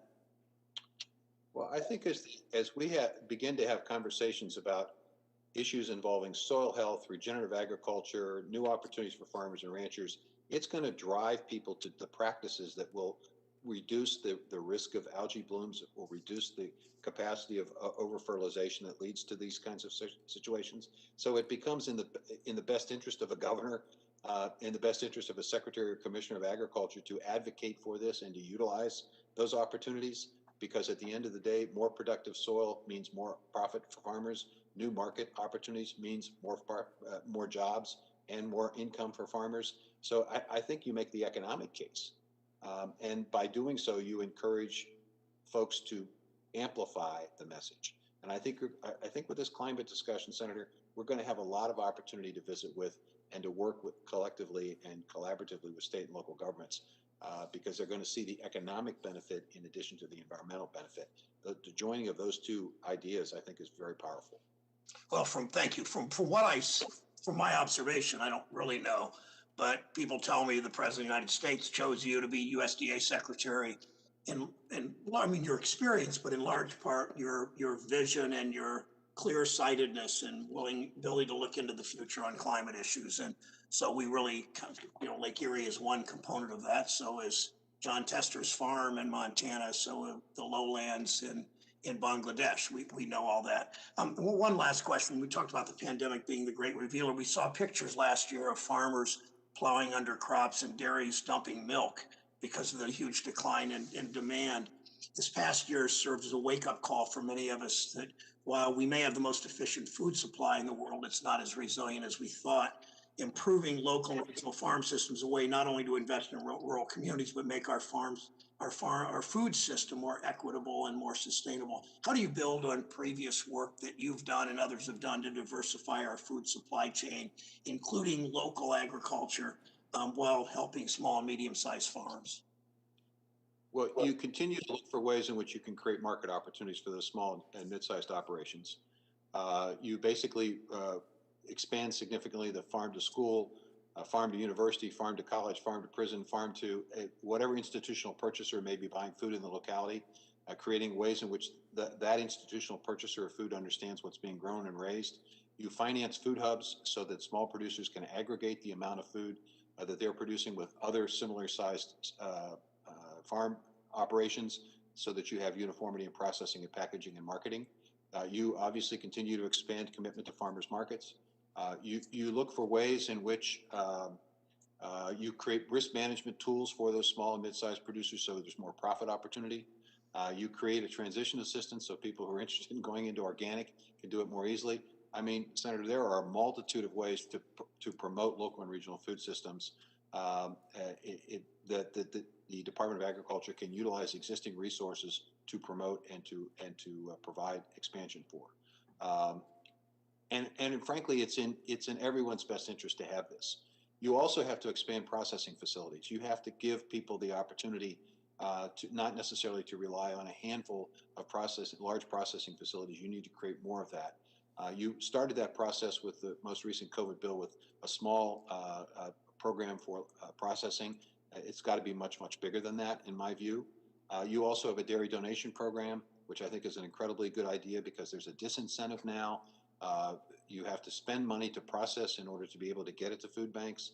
You have to make sure that food banks have the infrastructure to collect, store, and refrigerate perishable items if you want more of that to go into the food assistance network if we have a disruption in food service. So there's an entire supply chain program here that needs to be put in place, and USDA can impact and affect every single aspect of that supply chain. Madam Chair, thank you. Mr. Secretary, thank you very much for serving. Thank you very much. We'll go now to Senator Ernst, and I will remind members, I believe we have a vote that will start at noon. And so, but we will continue on through as many members as we can. So Senator Ernst. Thank you, Madam Chair, and thank you, Secretary Vilsack, for joining us here today. It's great to have you with us again, and you do bring a unique perspective to this position. Not only have you had the opportunity to serve as our Agriculture Secretary before, but of course, more importantly, for Senator Grassley and I, you bring a unique perspective being from Iowa. And it is my hope that if you are confirmed to the position again, that you will stand firm for our farmers and ranchers in Iowa as you work to implement the new policies of this new administration. So as you know, Iowa, and you know this intimately, but Iowa is a top producer of our biofuels, both ethanol and biodiesel. A new report released just last week found that greenhouse gas emissions from corn ethanol are 46% lower than gasoline. The executive order, however, last week establishes a policy to change the federal vehicle fleet over to electric vehicles. And in light of this announcement, will you be directing the USDA to purchase Tesla trucks that run on electricity, or will you be supporting our farmers and purchasing Ford F-150s that run on E85? Senator, I don't think it's an either-or circumstance. I think there's an opportunity to advance both. I mean, the reality is we're going to need biofuels in the biofuel industry for the foreseeable future. And you mentioned the study that came out. I think it's a Harvard-based study that I think underscores the fact that as we educate people about the environmental benefits of biofuels, we will see, I think, the opportunity to expand the utilization of biofuels. I mentioned earlier the importance of marine and aviation fuel. It's not just transportation, cars and trucks. It's also jets and ships that will use this fuel. So I think we look for expanded opportunities in a variety of different ways. At the same time, I think we recognize that there will be more and more electric vehicles that will be utilized in the country. And we also recognize that that's going to require energy. Where does that energy come from? Well, I think there's opportunities within rural America to promote rural renewable energy, which can also be beneficial to the farmers and ranchers and producers that we care about. And I certainly hope that you continue to echo that sentiment very loudly and clearly with the administration, because my concern is this, that as much as my Democratic colleagues would like to talk about Donald Trump and biofuels, all day long, but when President Obama, your old boss, came to Iowa, he made a lot of really significant promises to these farmers and those in the biofuel industry. And I would argue that the reality is he simply wasn't a champion. We didn't see E15 year-round under his administration. He wasn't that champion. He put out the WOTUS rule, too, which was an attack on agriculture. So let's think ahead. 2022 is coming up. It is a significant milestone for the RFS. The renewable fuel standard will need to be reauthorized. And if confirmed, which I anticipate you will be confirmed, you will be sitting in the Oval Office with President Biden in 2022 Just imagine yourself there, and you are there discussing the opportunity for the RFS, but you also have an electric vehicle advocate sitting across the table. What will you do in your capacity to make sure we get this done, get the renewal of the RFS done, when we are facing near unanimous support of Democrats when it comes to electric vehicles? What is the way you will handle this as Secretary of Agriculture? Well, I'd probably say to President Biden, I'd probably remind him that I have a 2006 Ford Focus that I still own. So I voted for what, 15 years, 17 years. No, 15 years. I would remind him that there are so many Americans like me and my wife who have cars that are 6, 7, 8, 10, 12 years old. And the reality is that we're going to need both. We're going to need a biofuel industry that promotes, as you pointed out, the greenhouse gas emission savings over gasoline. We're going to promote biofuels because of the octane capacity. So if we're really interested in expanding mileage over time, one way to do that is by having biofuels, higher blend biofuels that will expand mileage with new engines. And the reality is that General Motors and Ford and all of those other car companies, they're not going to stop producing combustion engines, cars with combustion engines. They're not going to stop that process. So we need an alternative fuel source in addition to complement our efforts on the electric. I don't see why we can't have both over a long period of time. We're going to need both. And while we're developing and ensuring that the infrastructure is in place, something the Obama administration did invest in, additional infrastructure to increase the opportunities for E15 to be utilized in several thousand gas stations around the country.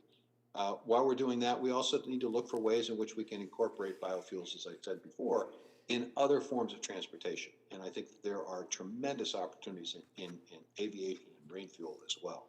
So I think there's a future for this industry. I think that there are jobs connected to this industry. There's stability of farm income connected to this industry. I don't think I'm going to have to be too persuasive in that Oval Office to have the president who committed to the RFS during the course of the campaign to follow through on that commitment. And thank you, Secretary. I do hope you stand strong. I have a question that I will submit for the record, but it is about the 30 by 30 climate proposal. It was a climate executive order. It was a proposal to conserve 30% of U.S. land by 2030.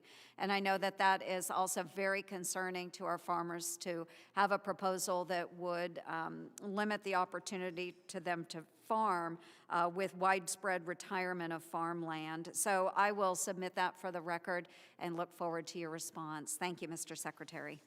Thank you. And in the interest of time here as we move forward, so members know, Senator Leahy is next, then assuming we have time here, Senator Grassley, Casey, Fisher, Smith, Braun, Gillibrand. Those are the names that I have here, and I believe I just saw Senator Thune into the room, so welcome. Senator Leahy, I believe you're with us. Thank you. Yes. Is it coming through okay? It is. Thank you. Good. Well, thank you very much. And Mr. Secretary, it's good to see you, even though it's like this. And we had a good chat the other day. I know we welcomed you in Vermont. We can't provide a grandchildren for you the way my colleague can in Colorado, but you know, every time you've been in Vermont, everybody's been happy to see you, Republicans and Democrats alike. And so we will see you there again, I hope. And it is so important what you do. Incidentally, I'm glad to see that somebody has cars as old as the cars my wife and I have. But your department helps our nation's farmers, our rural communities, underserved families. And look at the coronavirus pandemic, what that's done to us: hunger, climate change, economic disruption. That's communities all over the country, certainly in my own state of Vermont, but everywhere else. And it's also shown us that race and gender, geography, affect how Americans experience crises. I think we have to make sure that President Biden and you can work to make sure that not only in Vermont, but all over the country, we have access to resources we need. I'll put, Madam Chair, my full statement in the record. And I assume that's without objection. Without objection, yes. And last year marked the 30th anniversary of certainly one of my proudest achievements in passing the Organic Food Production Act. It's now a $55 billion per year industry. It's certainly been an economic factor in all parts of our country. But there are several long overdue rulemakings which you initiated when you were secretary before. They're critical to maintain this. The origin of livestock rules, closing loopholes, and so on. That's, we had mandated in the fiscal year 2020 appropriations bill that USDA complete the rule by June 17th of last year. Your predecessor did not. Can I ask that you look at that and see if the congressional mandate can be met and have those rules completed? Senator, it's my intention to be supportive of the organic industry, and I understand that's a rule that needs to be looked at. And we will certainly do that and try to get that done as quickly as possible. If things have changed in the last 4 years in terms of that rule that may require a tweak here or there, whatever, we'll be happy to take a look at that. But I know that's an important rule, and we're going to get it done. We're going to support this industry because it's important. It's an important tool. It's an important value-added tool for farm income. Thank you very much. And the other thing, food insecurity, you've heard about this all over the country. I know the University of Vermont found that 1 Vermont households were food insecure in March and September of 2020. We've done a number of things in our state to get food to people, including creation of the Farmers to Families Food Box Program, which fed a lot. Now, the last administration said they took that and they contracted in some of the strangest ways. They contracted vendors to deliver food boxes. There were many times food boxes paid for, contracted for, never showed up. We do know that we have local vendors, can work with local distributors and get local farmers and local food. And I want to get back to that. I know when we tried that in Vermont, we had somebody else have to go and said, no, we have to go out of state to do it. It costs a lot more money and didn't work as well. So please work with us on Farmers to Families and make sure that there's going to be food assistance, that at least we try, whatever state it is, to see if the food is available from local producers. That helps the farmers, but it also gets the food quicker and usually cheaper to the families that need it. That's a fair request, Senator, and it's also a way in which you can encourage local and regional food systems as a complement to our more commodity-based system. So happy to work with you on that and look for ways in which we can improve that program, and, especially as it relates to really remote areas that are serviced by it. I know others are waiting, so I'll submit any other questions for the record, but I must say I'm delighted to have you back. You and I have worked very, very closely together in past years. I know Republicans and Democrats alike in the Senate have appreciated the fact that you've listened and been knowledgeable. And so after you visited your grandchildren, come and you can visit mine in Vermont. And just remember, there is a secret part of the Constitution, which says grandparents must spoil the grandchildren. My grandchildren believe in that part of the Constitution. So thank you very much, Mr. Secretary. Thank you, sir. Well, thank you, Senator Leahy, former chairman. Thank you for all of your leadership over the years. Senator Grassley. Thank you, Senator Stabenow. Congratulations once again to the Secretary for being renominated for this position. In your previous position, you used the Commodity Credit Corporation for E15 and E85 pumps to help increase biofuel infrastructure. You probably don't know this, but in the CARES Act #1 last March, we put $24.5 billion into it to help agriculture and food distribution for food supplement for lower income people, et cetera, et cetera. We tried to get the previous Secretary of Agriculture to use some of that money to help biofuels producers because we had just a lot of plants shut down or go into partial operation. So we made it very clear, since the previous secretary said he didn't think he had the authority to do it, in the recent CARES Act passed before Christmas, we included authority for the secretary to do that. So I'm hoping, if confirmed, or I guess maybe I should say I'm really asking you a question, would you be able to help us with this authority to utilize your authority to provide direct assistance to biofuel producers negatively impacted by COVID-19? Senator, I am aware of the fact that the industry didn't get the help that it needed, and certainly look for ways in which we can be assisting the industry. There's, in addition to what you mentioned, there's also the opportunity to take a look at the infrastructure program that Secretary Perdue did start. Not all of those resources, as I understand it, have been invested, so potentially there's a way that also could provide opportunities for us to help the industry at this point in time. So we will continue to look for ways to provide assistance because it's about strong markets for farmers and it's about jobs in rural areas. Okay. Ensuring an affordable, safe, and stable supply of food is one of the most important jobs that you or any Secretary of Ag has. This past April, disruptions in beef production peaked when nearly 40% of the nation's beef processing capacity was idled, while the normal spread between box beef cutout value and fed cattle is around $21 last April.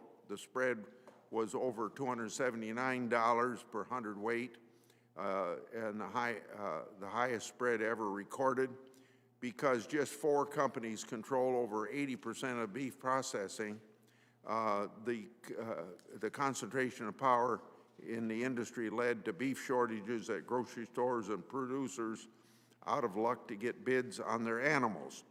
If you're confirmed, do you plan to reintroduce your fair market practices rule that you published the last week of the Obama administration? And I believe I was very supportive of what you were doing at that time, but then, you know, Trump came in and didn't move ahead with it. And so I hope that you'd be willing to go along that same line again. Well, Senator, I think we will take a very close and detailed look at every tool that USDA has available to it to ensure more openness and more fairness and more transparency in our markets. And we'll also look for ways in which we can work collaboratively with the Department of Justice if there are issues relating to antitrust that need to be explored in greater detail. And we'll also take a look at ways in which we can provide incentives or resources that could potentially expand the amount of processing facilities in the country so that we're not faced with the disruption that we've seen in the past. We're not faced with market distortions that we've seen in the past, and we've not faced with farmers and ranchers believing that they're not getting a fair shake, as we've seen in the past. We continue to see large farms use loopholes to maximize crop insurance payments. I've long advocated for the responsible payment limitations on commodity programs and believe farmers should only receive payments if they're actually engaged on the farm and running the farm and working the farm. In 2020, the U.S. Department of Agriculture announced final rules on the definition of actively engaged in farming as part of the 2018 Farm Bill.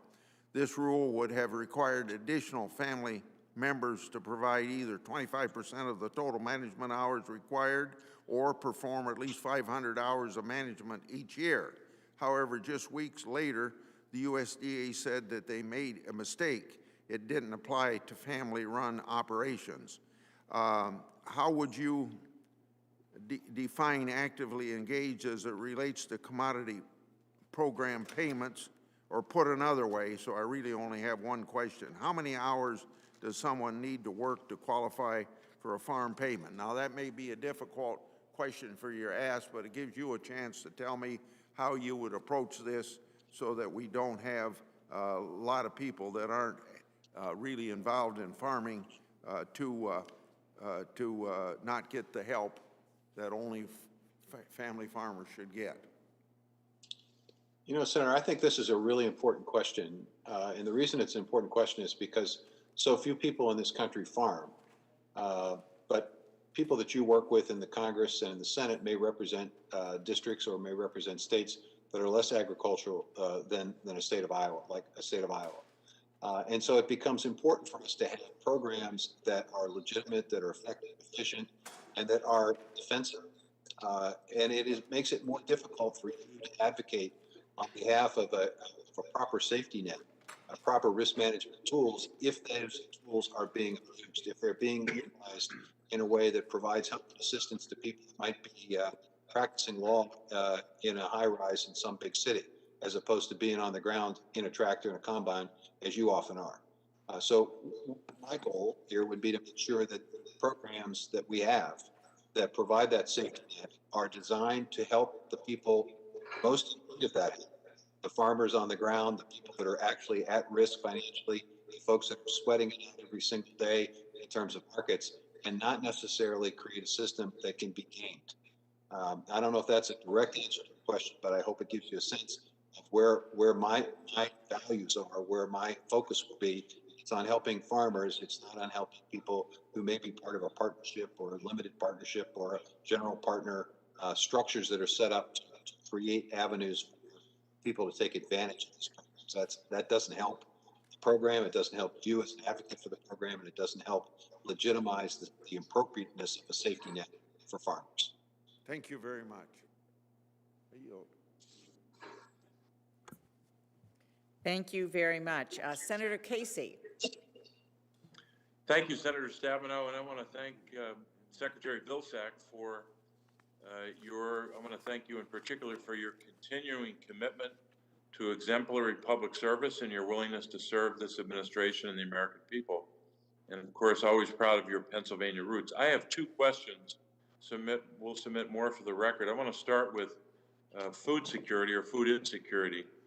And it's an issue that so many of us have worked on. I know you have in your work as secretary, but also I want to thank you for the work that you did as Secretary of Agriculture, and of course, the work done by Senator Stabenow this year and others to provide more food assistance. We know the Biden administration has made clear they're committed to addressing food insecurity by providing more food assistance. The executive order to expand nutrition assistance was an important first step.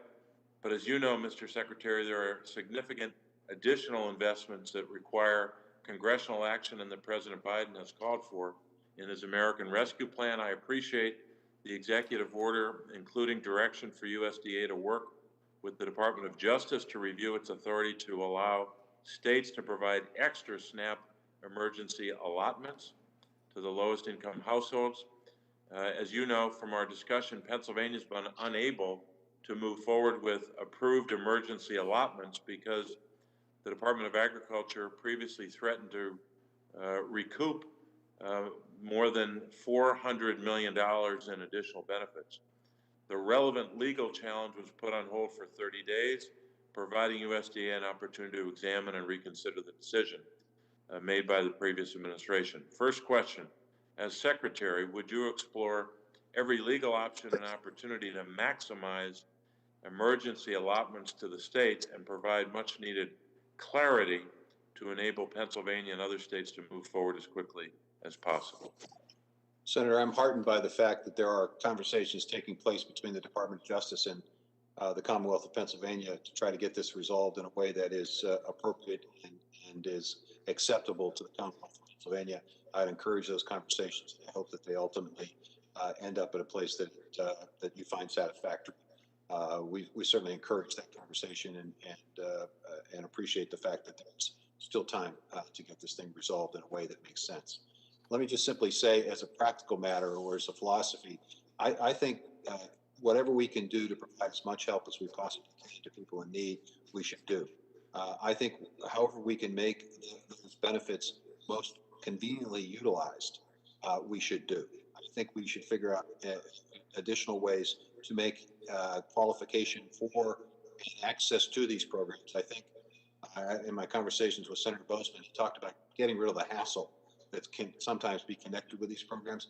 I think he's absolutely right about that. I think there are ways that you can do this without minimizing the integrity or without disregarding the integrity of the programs. So if we can expand access, if we can increase benefits, if we can make them more convenient, I think more people will be helped. And I think that's what I would hope we would be able to do if I'm confirmed at USDA. That would be the goal. More access, more convenience. And I frankly think at some point in time, you need to take a look at the level of benefit. It's great that it's been extended for 6 months, the 15% increase, but the reality is, I think you'll find that the way in which we calculate that benefit doesn't make sense today. And if you create a benefit that's tied to the way things are today, just the need for an increase in it. Mr. Secretary, thank you for working with us on this issue. My last question is about water quality and climate change. We know that the same practices and programs that we work to improve through the last Farm Bill for water quality also offer enormous climate benefits, as you know as well as anyone. We know the adoption of best management practices for water quality like forested riparian buffers and filter strips can also provide long-term carbon storage and emission reductions. The department has an important role to play in not only providing the financial and technical assistance, but also in terms of measuring and evaluating the benefits they provide. I've got a bill, the Farmer-Driven Conservation Outcomes Act, which would direct the department to establish a process through which USDA can measure, evaluate, and report on these conservation benefits. If confirmed, would you support efforts to stand up such measurement, evaluation, and reporting systems at USDA to help us quantify the benefits of climate-smart agriculture and water quality co-benefits? Senator, if you want to have a functioning ecosystem market that supports water quality and encourages more investment in water quality, you need to be able to certify, measure, and quantify the results. So we'd be happy to work with you and anyone else who's interested in figuring out ways in which we can do a better job of that to make sure that those markets are as strong as they possibly can be. I'm convinced that it creates a new income opportunity for farmers, and we need to do everything we can to create those additional market opportunities. Mr. Secretary, thank you very much. Thank you very much. Next, we have Senator Fisher, and just for everyone's knowledge, Senator Bozeman has stepped away to vote. When he's back, I will do that. He'll conclude the meeting, but we will be able to have everyone who wishes to be able to question Secretary Vilsack. So, Senator Fisher. Thank you, Madam Chairman. Secretary Vilsack, I know that my colleague, Senator Hoeven, touched on this a bit, and I appreciate your comments on the need for additional slaughtering capacity.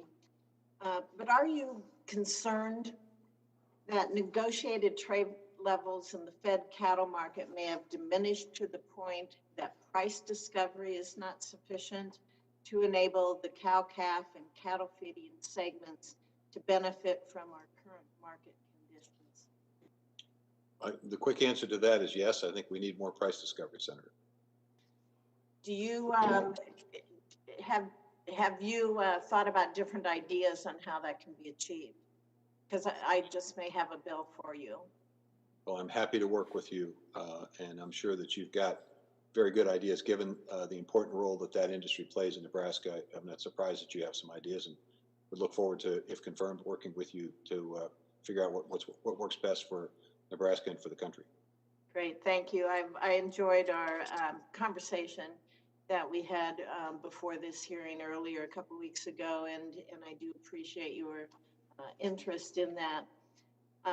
As you know, the U.S. is a global leader in the production of high-quality, sustainable beef because cattle producers worked hard for decades to improve the quality of our cattle and build a brand that consumers love and trust. I think there is a general agreement that the USDA's generically approved product of the USA label has failed to keep up with evolving consumer expectations. Many are of the mindset that USDA already has the necessary tools and regulatory power to improve this dated generic label. Do you believe that the current labeling policy adequately informs consumers? If it's the same policy as it was 4 years ago when I left, the answer is no. We made every concerted effort to try to create better transparency, better information for consumers, because we understand and appreciate that consumers want to know where their food comes from. They want to know when they're buying U.S. or when they're not buying, when they're buying from someplace else. We attempted on 3 occasions to sort of strengthen the country of origin labeling, unsuccessfully because the WTO challenges by our Canadian friends, which would have resulted obviously in retaliation.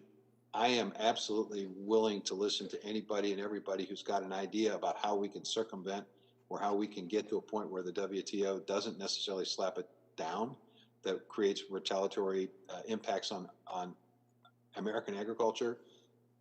I'm frank to say I need help in that respect. I just, you know, we can ignore the WTO, but then we got the retaliation, and then, you know, that's just Right. not a good thing.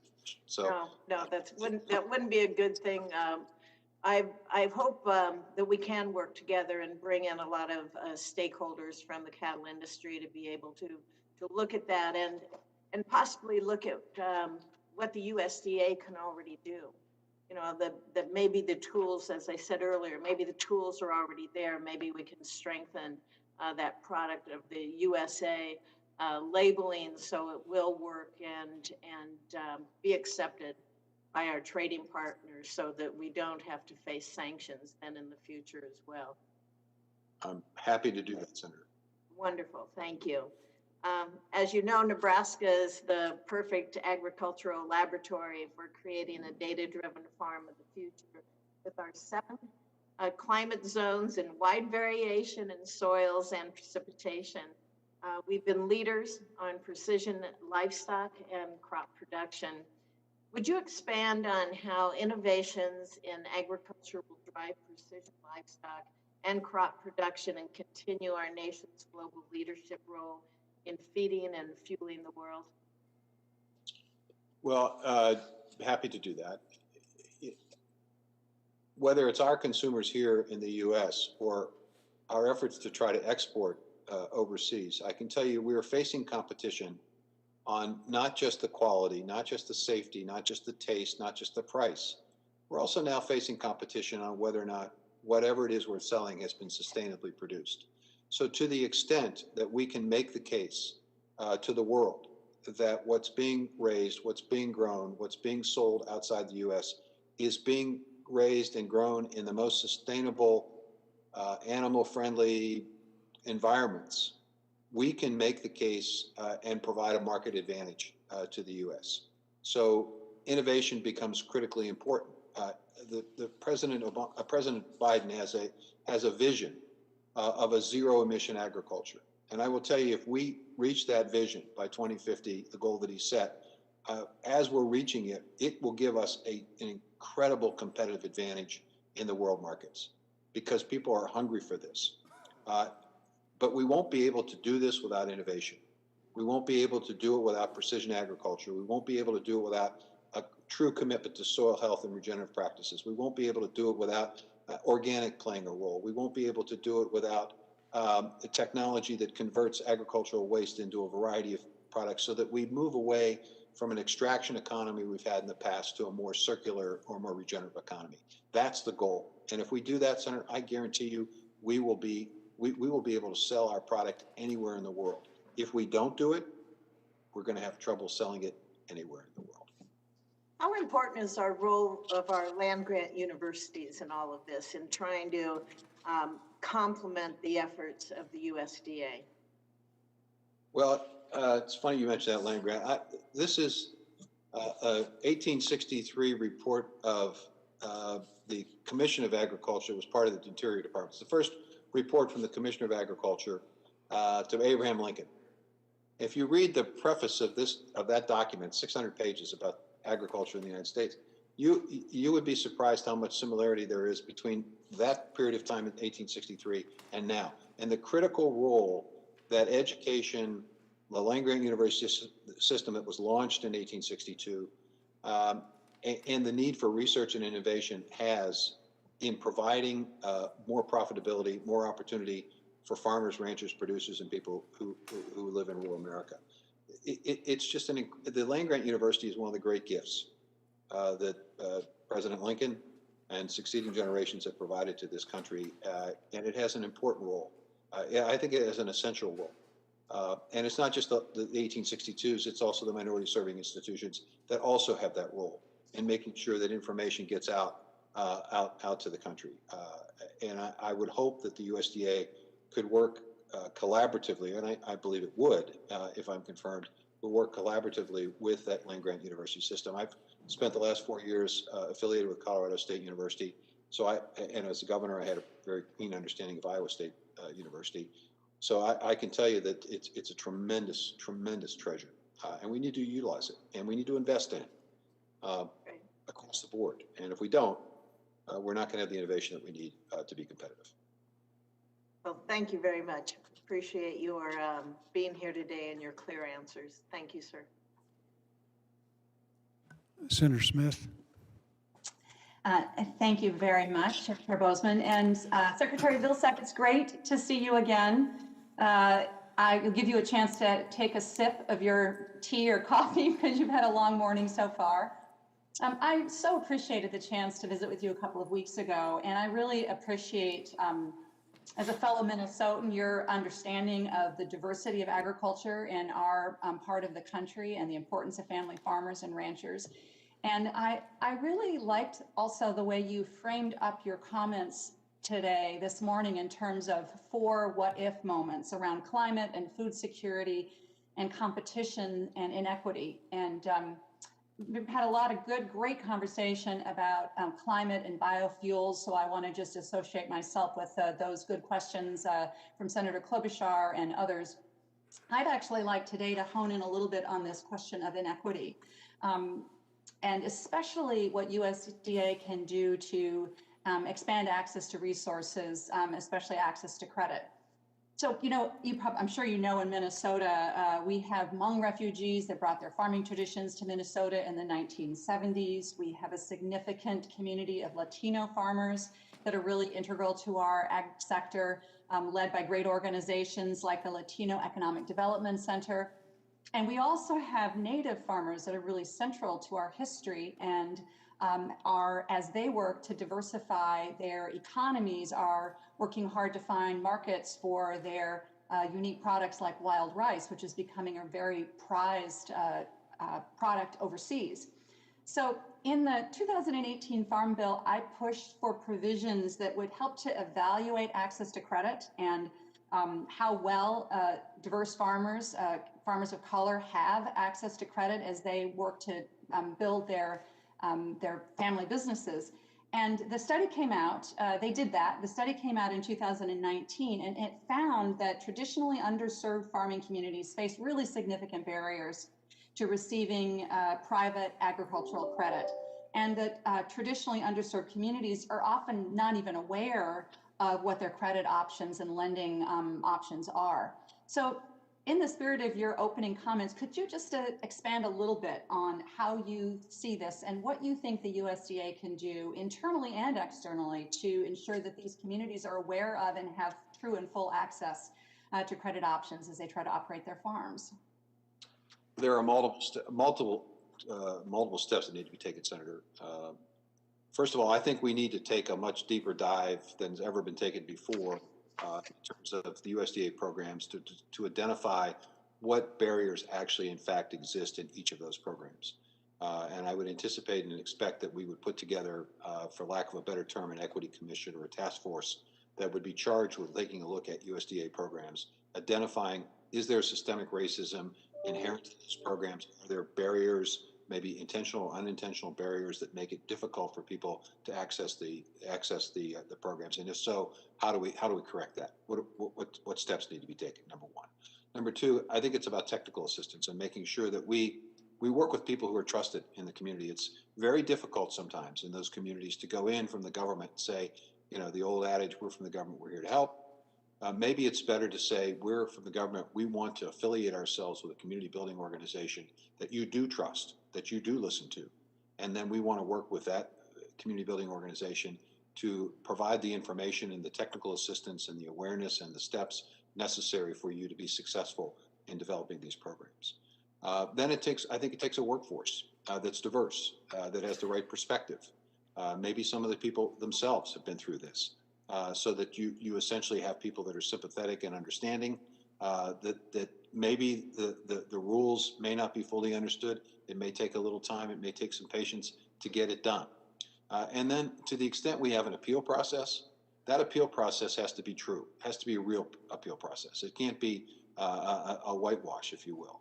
What we need is to make sure that we have people on those appeal boards at the county level and at the state level that also represent that diversity. And when I was secretary before, I exercised the power to enhance the diversity in many of those county committees. Obviously willing to do that again, but what the hope would be that folks locally understand and appreciate the necessity of having that voice, that person in the room that can explain why this appeal should be considered. And also, I would say it's also accountability and making sure that if I'm confirmed as secretary, and the undersecretaries and the people who are responsible for administering these programs are held accountable. So that means collecting information and data to make sure that we are aware if there's a problem, where the problem might be, so we can address it as quickly as possible. Those are some of the steps that need to be taken, I believe.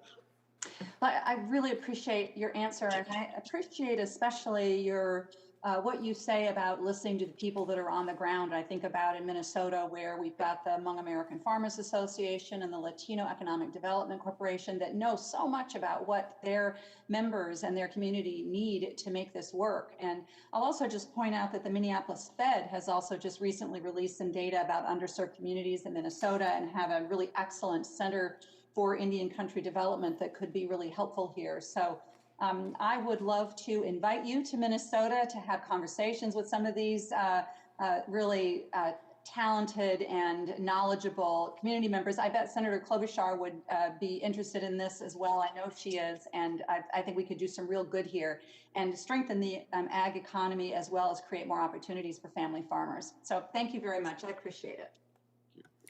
Senator Braun.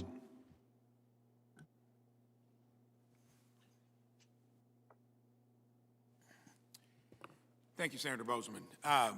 Secretary Vilsack, enjoyed our conversation last week. We covered several topics, and I'm going to focus on three of them, two with some time, and start off with talking about farmers as being great stewards of the land.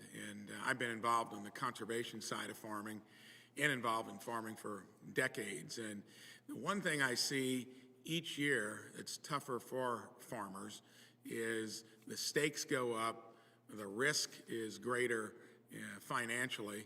I hearken back to 09 to 13, the last time until just recently we had decent profits in especially the grain markets, which have a ripple effect through poultry, livestock, and so forth.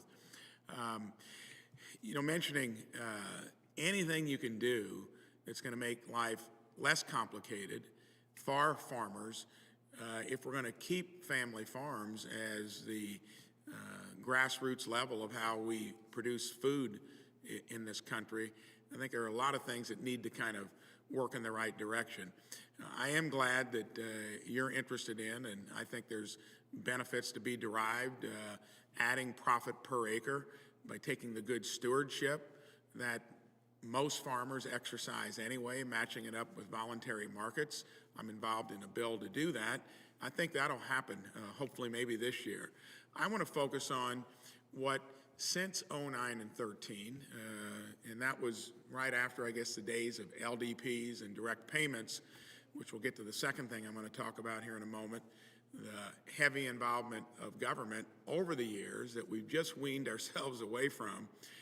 Part of the solution in my mind is to look at the inputs that they use in their business have doubled, tripled, and sometimes quadrupled between '09 and '13 and the present. And I think market concentration is something that whenever you have too much of it, we see it in healthcare now, we see it in tech, we see it in many other places. Inputs, prices, costs go up, stay up, don't come down. Would you comment on what you would do in your unique position to address the things that farmers need to buy and purchase increasingly from fewer and fewer and less local all the time in terms of the major inputs that go into their business? Senator, I think one of the things that we could do and should do is for the Secretary of Agriculture to reach out to the Attorney General and see whether or not the Attorney General and Department of Justice would be interested in reinvigorating, recreating the task force that occurred a number of years ago, with the express understanding of taking a very deep dive into the issues that you've raised, and perhaps expanding that task force beyond the Department of Justice to include other players that may have an impact, whether it's the Federal Trade Commission or whether it's the Small Business Administration or whoever might have an equity, if you will, in this issue of markets that are working, markets that are competitive, markets that are open. I think there are tools, obviously, within the USDA that we need to take a look at relative to examining the economic analysis and deep data of the impact of concentration on the costs, on the input costs, to create sort of a foundation, a basis for potential action and rulemaking if necessary. I think you and I talked about the patent laws, whether or not that they need to be looked at and examined to determine whether or not in a day of rapid and incredibly rapid change, they need to be looked at in terms of the amount of time that folks have in terms of patent protection. And I think, frankly, we need to research.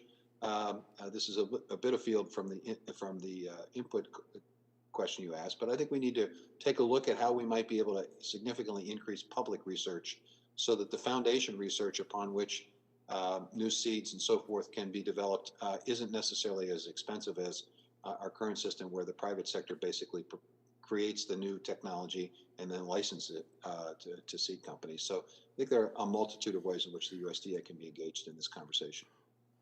You know, in times like these where agriculture has been stressed so often, in my 2 years here, any industry that gets in trouble generally comes to the federal government to look for help. And I think most farmers, as I mentioned earlier, were glad to wean themselves from LDP payments, direct payments, and basically most of the involvement, other than in a year like going through COVID, would have been through crop insurance. Couple things. Government can cost farmers per acre with burdensome regulations. Again, I believe in conservation. I believe in saving the resource, treating it well. Waters of the U.S. Had a significant impact on farmers and developers in terms of, I think, adding undue burdens. And I would hope that you look at that side of the equation too, because I think you'll be in a unique position to weigh in. Regulation where you need it, make sure it's not in overdrive. And then try to keep focus on maybe helping find new markets, do things that are going to broaden the ability for farmers to sell what they produce, and keeping costs down, which you mentioned a little bit ago, and then mostly avoiding government ending up getting more involved, because I think that is one thing that, first of all, from a budget point of view, we cannot take on the burden of doing more when we're running trillion-dollar deficits structurally. I would just like your comment on how we keep farmers healthy without, reverting to the federal government being more involved in a financial way. Well, I think, in a word, markets. The ability to create more local and regional markets, the ability to create new markets with our emphasis on climate, the ability to expand on our export activities, either by virtue of newer markets or by more competitive opportunities in existing markets. So it starts with markets, Senator. I think that's critically important, and I do believe that we are on the cusp of creating a series of new market opportunities that will provide greater resiliency in the system, that will provide more income opportunities for farmers, that will do right by the environment, and I think will create jobs in rural places. I think we need to seize this moment. If confirmed, I would hope that I could work with you and others in the committee to make that day happen. I think the president's got the right vision of a zero-emission agriculture. I do believe, honestly, that it will create enormous new opportunities and allow that family farm, regardless of size, to stay in business and to be able to pass it on to the next generation, which is what I think most farmers are anxious to do. Thank you. Do look forward to working with you on those three topics and others as well. Thank you. Thank you. Senator Gillibrand. Thank you, Mr. Chairman. Mr. Vilsack, welcome again to this hearing. I consider you a part native New Yorker, having gone to school at Hamilton and Albany Law. And I hope that you will come and visit New York State as Agriculture Secretary again. I think it would be very meaningful to a lot of our producers. One of the issues I want to touch upon is dairy. You know that New York is the #3 producing state for dairy in the country. But during this pandemic, and even over the last 10 years, dairies, especially small family-owned dairies, have continued to dwindle. And we've seen such extreme hardships that we've seen bankruptcies and suicides in the dairy industry. And so it is a vital interest of mine that we talk about how we can reform dairy pricing. You obviously headed a large dairy organization since 2017, and mid and small-sized dairy farms will need to know that you will also be able to look out for them. What assurances can you give these dairies, and can you please elaborate specifically on how you intend to help them? Senator, I think first and foremost, we talked a little bit about the local and regional food system. I think there are terrific opportunities for small and mid-sized dairy operations to take advantage of being able to sell locally, to be able to negotiate prices, to be able to also potentially get assistance and help from the USDA to create small processing facilities where they can convert their product into something more value added instead of shipping it to a processing facility where it's value added someplace else. Are examples of that. I think there are ways in which we can provide help and assistance. I think there are ways in which we can encourage from farm to school. Obviously, there are, in addition to fluid milk products, there are other products that could potentially be purchased by a school that's being locally produced and creating more market opportunities. That's one. Two, I think what's interesting, you mentioned the milk marketing system, very complicated, very confusing, very difficult to understand. But one of potentially a number of issues that you could raise about that is that it doesn't take into consideration the value that comes from exports. And more milk is in fact being, if you will, exported in the form of powder and cheese and so forth around the world. 1 out of every 7, 1 out of every 6 tankers of milk actually gets exported. The value of that's not factored into the price that goes to the farm, and it needs to be. And I think that there are ways in which we can work together to make sure that that process, as it unfolds, provides a better price for the farmers, a fairer price that takes in consideration all that's being currently done with Yeah, milk. but I think it also needs to actually take into account the cost of production and what that is regionally, because many times the reimbursement rate is below the cost of production, and different parts of the country have different costs of production. And we don't want agriculture for any one fruit, vegetable, dairy product to be regionalized, because we know that ag should always be looked at in a national security lens. When trace elements of nuclear fallout material was found in dairies in California, that raised huge alarm because of a nuclear fallout incident in Japan. So we want to make sure that we don't lose areas of the country that are committed to production because our formulas don't work for everybody. So I would just urge you to work with me on a really fulsome review of how that milk pricing takes place. The second issue I'd like to talk about is nutrition. Obviously, the pandemic has left millions of families without a source of income, and many have turned to federal programs like WIC and SNAP for the first time, along with pandemic EBT. The USDA has given many flexibilities and waivers to states to operate these programs efficiently through the pandemic, making it easier for Americans to apply for those benefits and getting more families to be able to feed their hungry kids. But clearly, much more needs to be done. So I want to know what actions you will take as Secretary to support these programs to further alleviate the strain. And can you speak to the importance of the PEBT program? And do you believe that Congress should permanently authorize this program? Senator, one of the first things we need to be able to do is to provide the resources that you all voted on and provided for states to be distributed. I think it's $100 million of assistance to encourage more help at the state level. A lot of the implementation of these programs occurs at the state level, so I think it's important for us to provide the resources so that the states can do a better job, provide clarity and flexibility so states can do a better job. And I think the Secretary of Agriculture needs to work very, very directly with governors to make sure that it is a priority of every single governor, because frankly, sometimes it's not. Sometimes they leave it up to their human services folks to take care of these programs. They need to be engaged personally to make sure that folks understand it is a priority that these nutrition assistance programs are available to people, they're accessible to people, they're easily qualified for folks, and that the benefits are get to them. Secondly, keep going. Secondly, the reality is we need to figure out ways in which these benefits can be conveniently used, especially in the face of a pandemic. I mean, it's all well and good to give somebody a SNAP card and say, go to your local grocery store and buy more food. That's great, assuming you have a grocery store. But if you don't have a grocery store, then what? And are there ways in which, with the online work of restaurants that are closed, is there a way of incorporating them in an effort to get resources and food?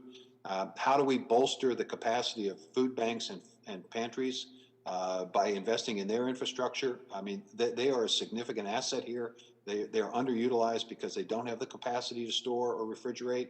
I mean, there are a multitude of ways in which we need to work at USDA to make this system much more robust and more resilient.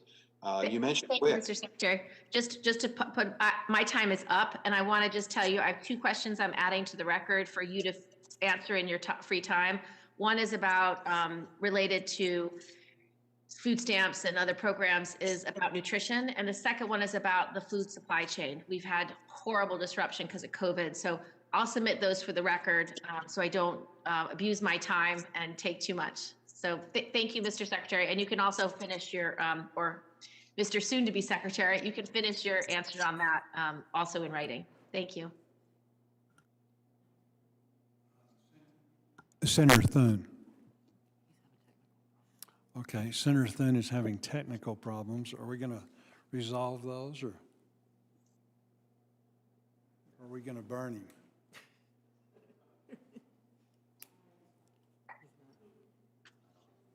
Okay, he's not on. I know the Secretary will be glad to take Senator Thune's call if he's got some questions he would like to ask.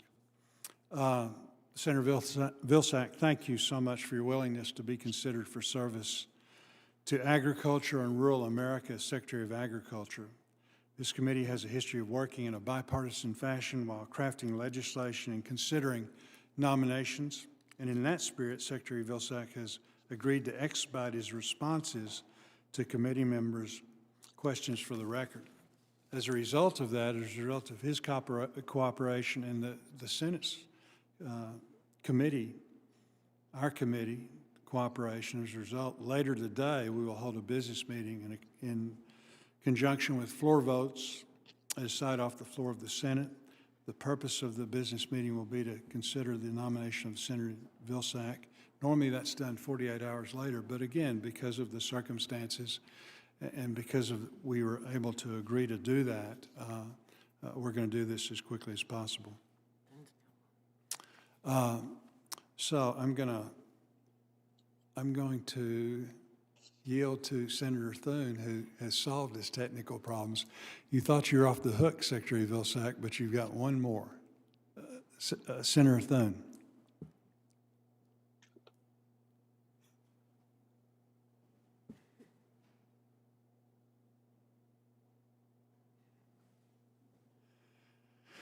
We're working on it.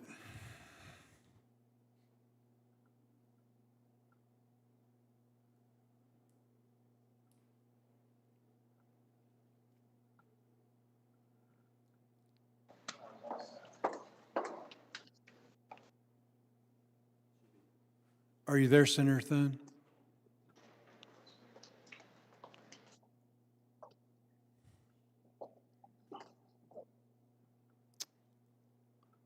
Can you hear us?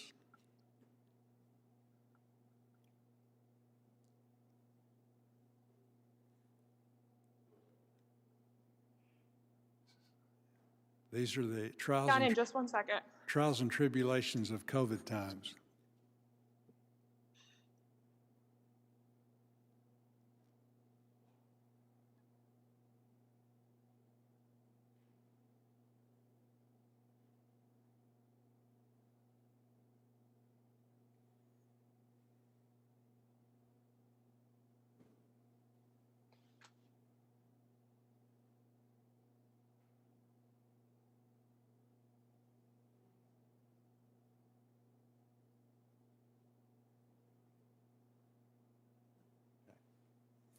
Okay, well, again, as I said earlier, I know Senator Secretary Vilsack that you're quite willing and able and want to follow up with Senator Thune, so that shouldn't be a problem at all. I ask members to submit any additional questions you may have for the record by 5:00 p.m. today, Tuesday, February 2nd, and the nominee has agreed to respond promptly and completely. In addition, the record will remain open for 5 business days for members to submit a statement or additional materials. Again, thank everybody today for your time today. And Mr. Chairman? yes, Senator Thune. Can I get in very quickly here? No, and ask you a can couple jump in, questions? and then as soon as you're done, we'll just bang the gavel and we'll be out of here. All right, my apologies. I was juggling multiple meetings. We understand. Let me just very quickly, Secretary Vilsack, thank you for your willingness to serve again, and welcome back to Senate Ag Committee. Let me just touch on a couple of things that I've talked to you about already, but that I would like to have you speak to on the record, and some of it's been covered by some of my colleagues, but one of them has to do with volatility in the cattle market and integrity in that market. There's a lot of concerns out there about potential manipulation, market manipulation, lack of competition among meat packers. And as Senator Grassley pointed out, there are 4 packers who have 80% of the processing capacity in the country. I'd like to get your thoughts on, if confirmed, what actions you would take to strengthen the integrity of the cattle market, your views on packers and stockyards, and what ideas you might have to address the consolidation issue. I know I'm getting a lot of questions into one there. And then if you could segue into country of origin labeling, an issue which has already, again, been covered, but one that continues to be an incredibly important issue to many producers in South Dakota. Your views on the cool rulings, if confirmed, whether you'd be willing to work with us on and my staff on finding a path forward, preferably a WTO compliant path on cool to help address the concerns of South Dakota producers. So that's a lot in one question, but if you could just kind of give us your views on that, and if we don't get to cover it all, I can cover it, follow up with a question for the record. Senator, I'll sort of work in reverse. Happy to work with you and your staff on anything that would allow us to advance a country of origin labeling. As you know, we tried. WTO basically suggested that we hadn't succeeded. If there's a way to get it to be WTO compliant, I would be more than happy to work with you and look forward to that. As it relates to packers and stockyards, look, we're going to look at every vehicle that we have, every capacity we have with the USDA to make sure that we have open, fair, and transparent markets, where we have appropriate price discovery, where we have the data and the economic analysis that allows us to determine whether or not there's a problem in the market, and if there is, using the tools that we have to try to provide greater competition, greater openness, greater transparency, greater fairness. I think there are ways in which we could also expand significantly processing opportunities in this country, so that we're not overly reliant on a small number of processors. I think we saw the penalty of that, if you will, during COVID. It's not the last time we're going to have COVID type situations and major disruptions. We need to make sure we are prepared to make this system more resilient, and that means having more capacity. And I would also look to work closely with the Department of Justice to determine whether or not they see reasons for additional action on their behalf. And we'll certainly work collaboratively with them suggested the opportunity for the recreation of the task force that was established some time ago, potentially expanding the membership of that task force in a way that would give us the best opportunity to evaluate. These are not easy cases. They're not easy issues to resolve, but I think there are a multitude of things that we can take and steps we can take to help producers have greater confidence in the market. Well, we look forward to working with you on those because there is a lot of skepticism out there right now that sort of an actual free market exists. And so we continue to work with you. Let me ask a quick question here. The President Biden and some of the other cabinet noms have not been shy about their desire to invest heavily in electric vehicles and EVs. We believe biofuels like ethanol and biodiesel can achieve significant near-term greenhouse gas reductions using the existing consumer fleet, vehicle fleet, and a majority of the existing fueling infrastructure. There was a recent Harvard study that found that the average greenhouse gas reduction of ethanol over gasoline is 46%, with some producers achieving as high as 61% life cycle reductions. If confirmed, how will you help leverage the farm economy and biofuels as part of the administration's climate agenda? And more specifically, how will you provide parity, or I should say, will you provide parity for biofuel blending infrastructure with respect to EV funding? Senator, going to look for ways in which we can encourage and incent and continue to support the biofuel industry, whether it's utilizing the existing program that Secretary Perdue established and getting those resources out the door, whether it's taking a look at the COVID relief packages and determining whether or not there are ways in which the industry can be helped today for the difficulties they've experienced during COVID, or whether it's directly working with my colleagues at EPA to make sure that the renewable fuel standard is followed, that we don't grant waivers liberally to entities that don't need them, so that we continue to have a market. I think we can make the case, should make the case, and will make the case that there is a role to play for biofuels in climate, in reduction of emissions. I think there's a role for the biofuel industry to play as it relates to marine and aviation fuel as well. I think there's a terrific opportunity there. And I think there's a role for the biofuel industry to play in terms of fleet maintenance. We're not going to convert, there won't be enough electric vehicles to convert all of that fleet in a relatively short period of time. It's obviously there's going to be a fairly significant transition. I mentioned earlier that I'm the owner of a 2006 Ford Focus. I don't think I'm any different than a lot of Americans. They're going to continue to maintain and own those cars. GM, Ford, they're going to continue to make those cars. So we have to have a fuel system that supplies those cars. And if it's going to, and we might as well have a biofuel system that supplies those cars, because it's about jobs, it's about income stability for farmers, it's about better environmental, and it's about more competition for your transportation dollar, and consumers benefit and reduce our reliance on fossil fuels. So I think there are a lot of reasons why this administration and future administrations will continue to be investing in the biofuel industry. Okay, thank you. Again, you're hitting all the right themes there, and I look forward to working with you on that issue. And I know, Mr. Chairman, my time has expired. I appreciate your indulgence. I have a couple of questions I'd like to perhaps submit for the record, but Mr. Secretary, thank you for being with us today, and we will look forward to engaging you on this and other issues that impact the economy and farm and ranch country. Thank you. Thank you, Senator. Thank you, Senator Thune. And with that, I want to thank everyone for their time today. And I believe that we will have the confirmation vote between votes at 2:30. That's my understanding. Okay, so we look forward to that. And with that, we're adjourned.